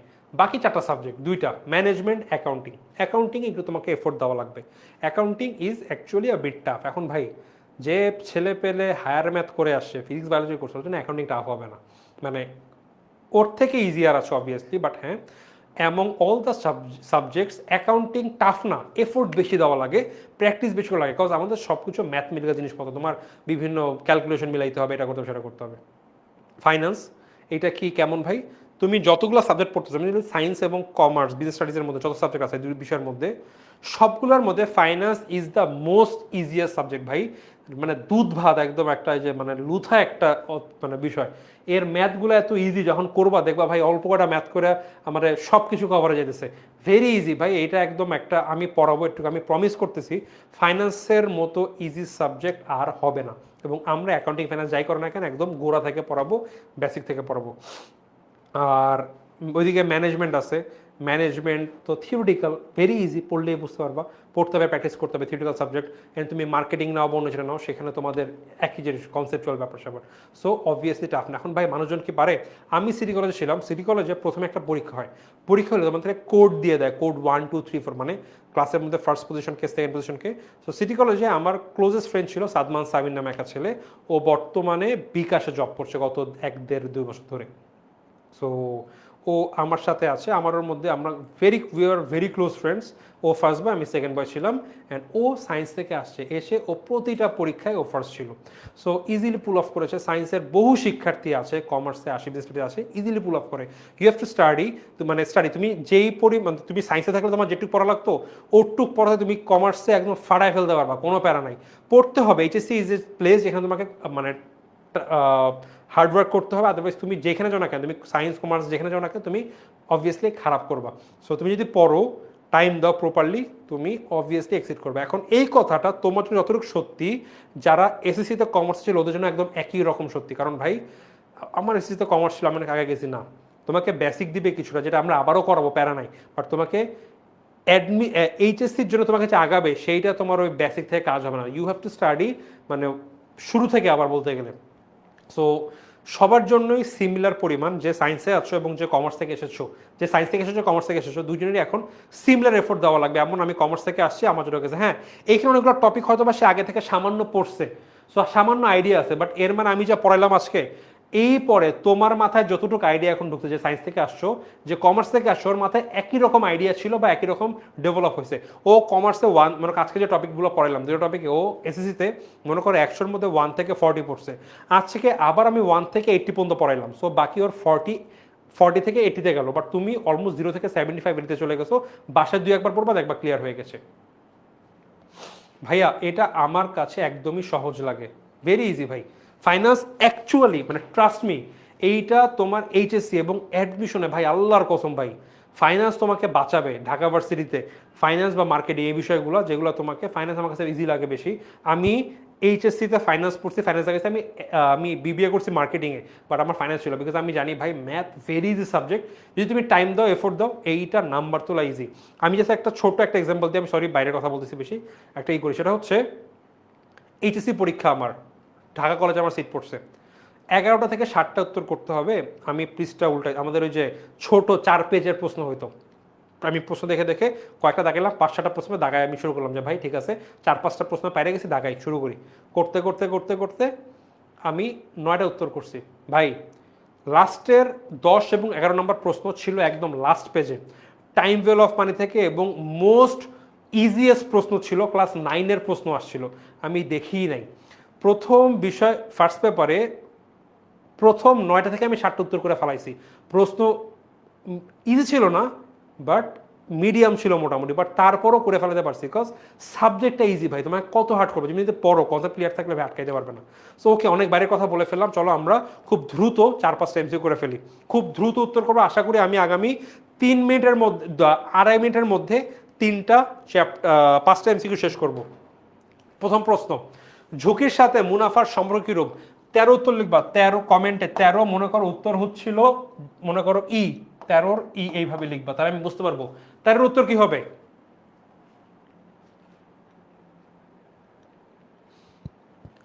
ভাইয়া পড়তে মন চায় না ভাইয়া, শুধু মোবাইলের দিকে মোবাইলে নিয়ে থাকি, কিছু টিপস দেন। বাসায় বড় যে আছে তাকে একটা ভালো প্রশ্ন, বাসায় বড় একজন নিশ্চয়ই কেউ আছে গার্জিয়ান, তাকে বলবো একটা মোটাতে একটু কম লাগে, চিকন বেত রাখতে বলা বাসায় একটা, বলবা যে দেখো তুমি মাঝে মধ্যে বেত নিয়ে আসবা, যেই দেখবা আমি হচ্ছিল মোবাইল হাতে, ধারাম করে পিঠের মধ্যে একটা লাগা, দাগ ফালাই দিবা, এরকম মাঝে মধ্যে মারবা উড়াধুরা এসে দেখবা মোবাইল ছুটে গেছে। মানে লেখাপড়া ইজি না ভাই, লেখাপড়া টাফ, ফোন রাখো, পড়তে হবে। আমি এইচএসসি লেভেলে বেশি পড়তাম না, বাট ডেইলি আমি রাত 8টা থেকে 11টা, যদি কোচিং থাকতো দিন 8টা বা 9টা থেকে, আর যদি কোচিং থাকতো আমার 7টা থেকে, আমার ডেইলি রাতে ওই 3-4 ঘন্টা পড়া, আর কিছু না, জাস্ট রাতে 3 ঘন্টা, সকালে 1 ঘন্টা, জাস্ট ডেইলি পড়তাম, আর কিচ্ছু না। ফোন ওই সময় আমি ফোনটা ধরবো না, একটু আমার ছিল। এইচএসসিটি কভার হয়ে গেছে ভাই। 13 ধনাত্মক, পজিটিভ, রাইট অ্যান্সার। রাজশাহী বোর্ডের প্রশ্ন, একটি কোম্পানি শেয়ার ক্রয় না করে একাধিক কোম্পানির শেয়ার ক্রয় করলে অর্থায়নের কোন নীতি অনুসরণ করা হয়? একটা জায়গায় না কিনে একাধিক জায়গায় কিনলাম, কোন নীতি হবে বলো? 14-র উত্তর কি হবে? বোর্ডের প্রশ্ন, রাজশাহী বোর্ডের প্রশ্ন, বলে ফেলো। যতগুলো এমসিকিউ আছে আমরা ম্যাক্সিমাম ট্রাই করি বিভিন্ন বোর্ডের প্রশ্ন রাখার জন্য, জানো তোমরা ইজিলি রিলেভেন্ট করতে পারো আর কি।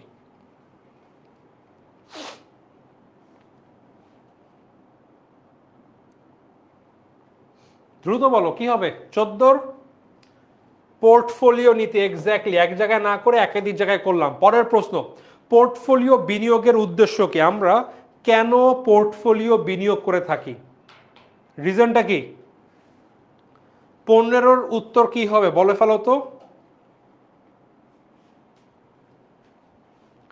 পোর্টফোলিও বিনিয়োগের উদ্দেশ্য 15-এর কি হবে বলে ফেলো।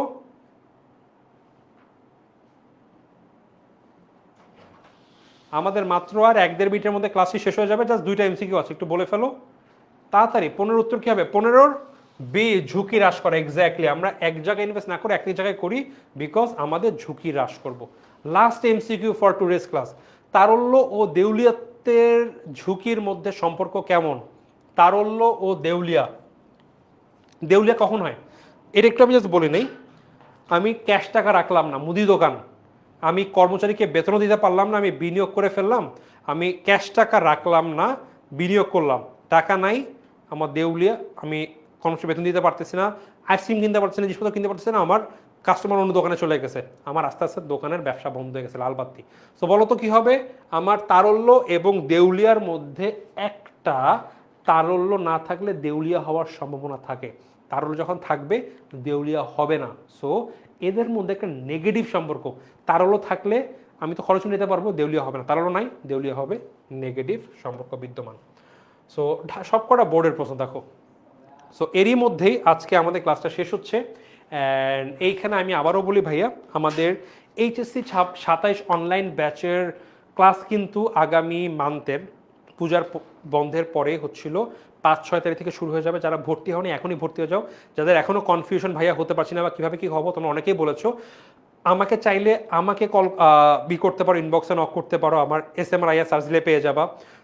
দেন 169 মধ্যে কল করতে পারো, সেখানে তোমাকে হেল্প করবে। বাট অবভিয়াসলি দ্রুত ভর্তি হয়ে যাও, এখনও সামনে ডিসকাউন্ট আছে, একটু ডিসকাউন্ট দিতে পারবো, ভর্তি হয়ে যাবা।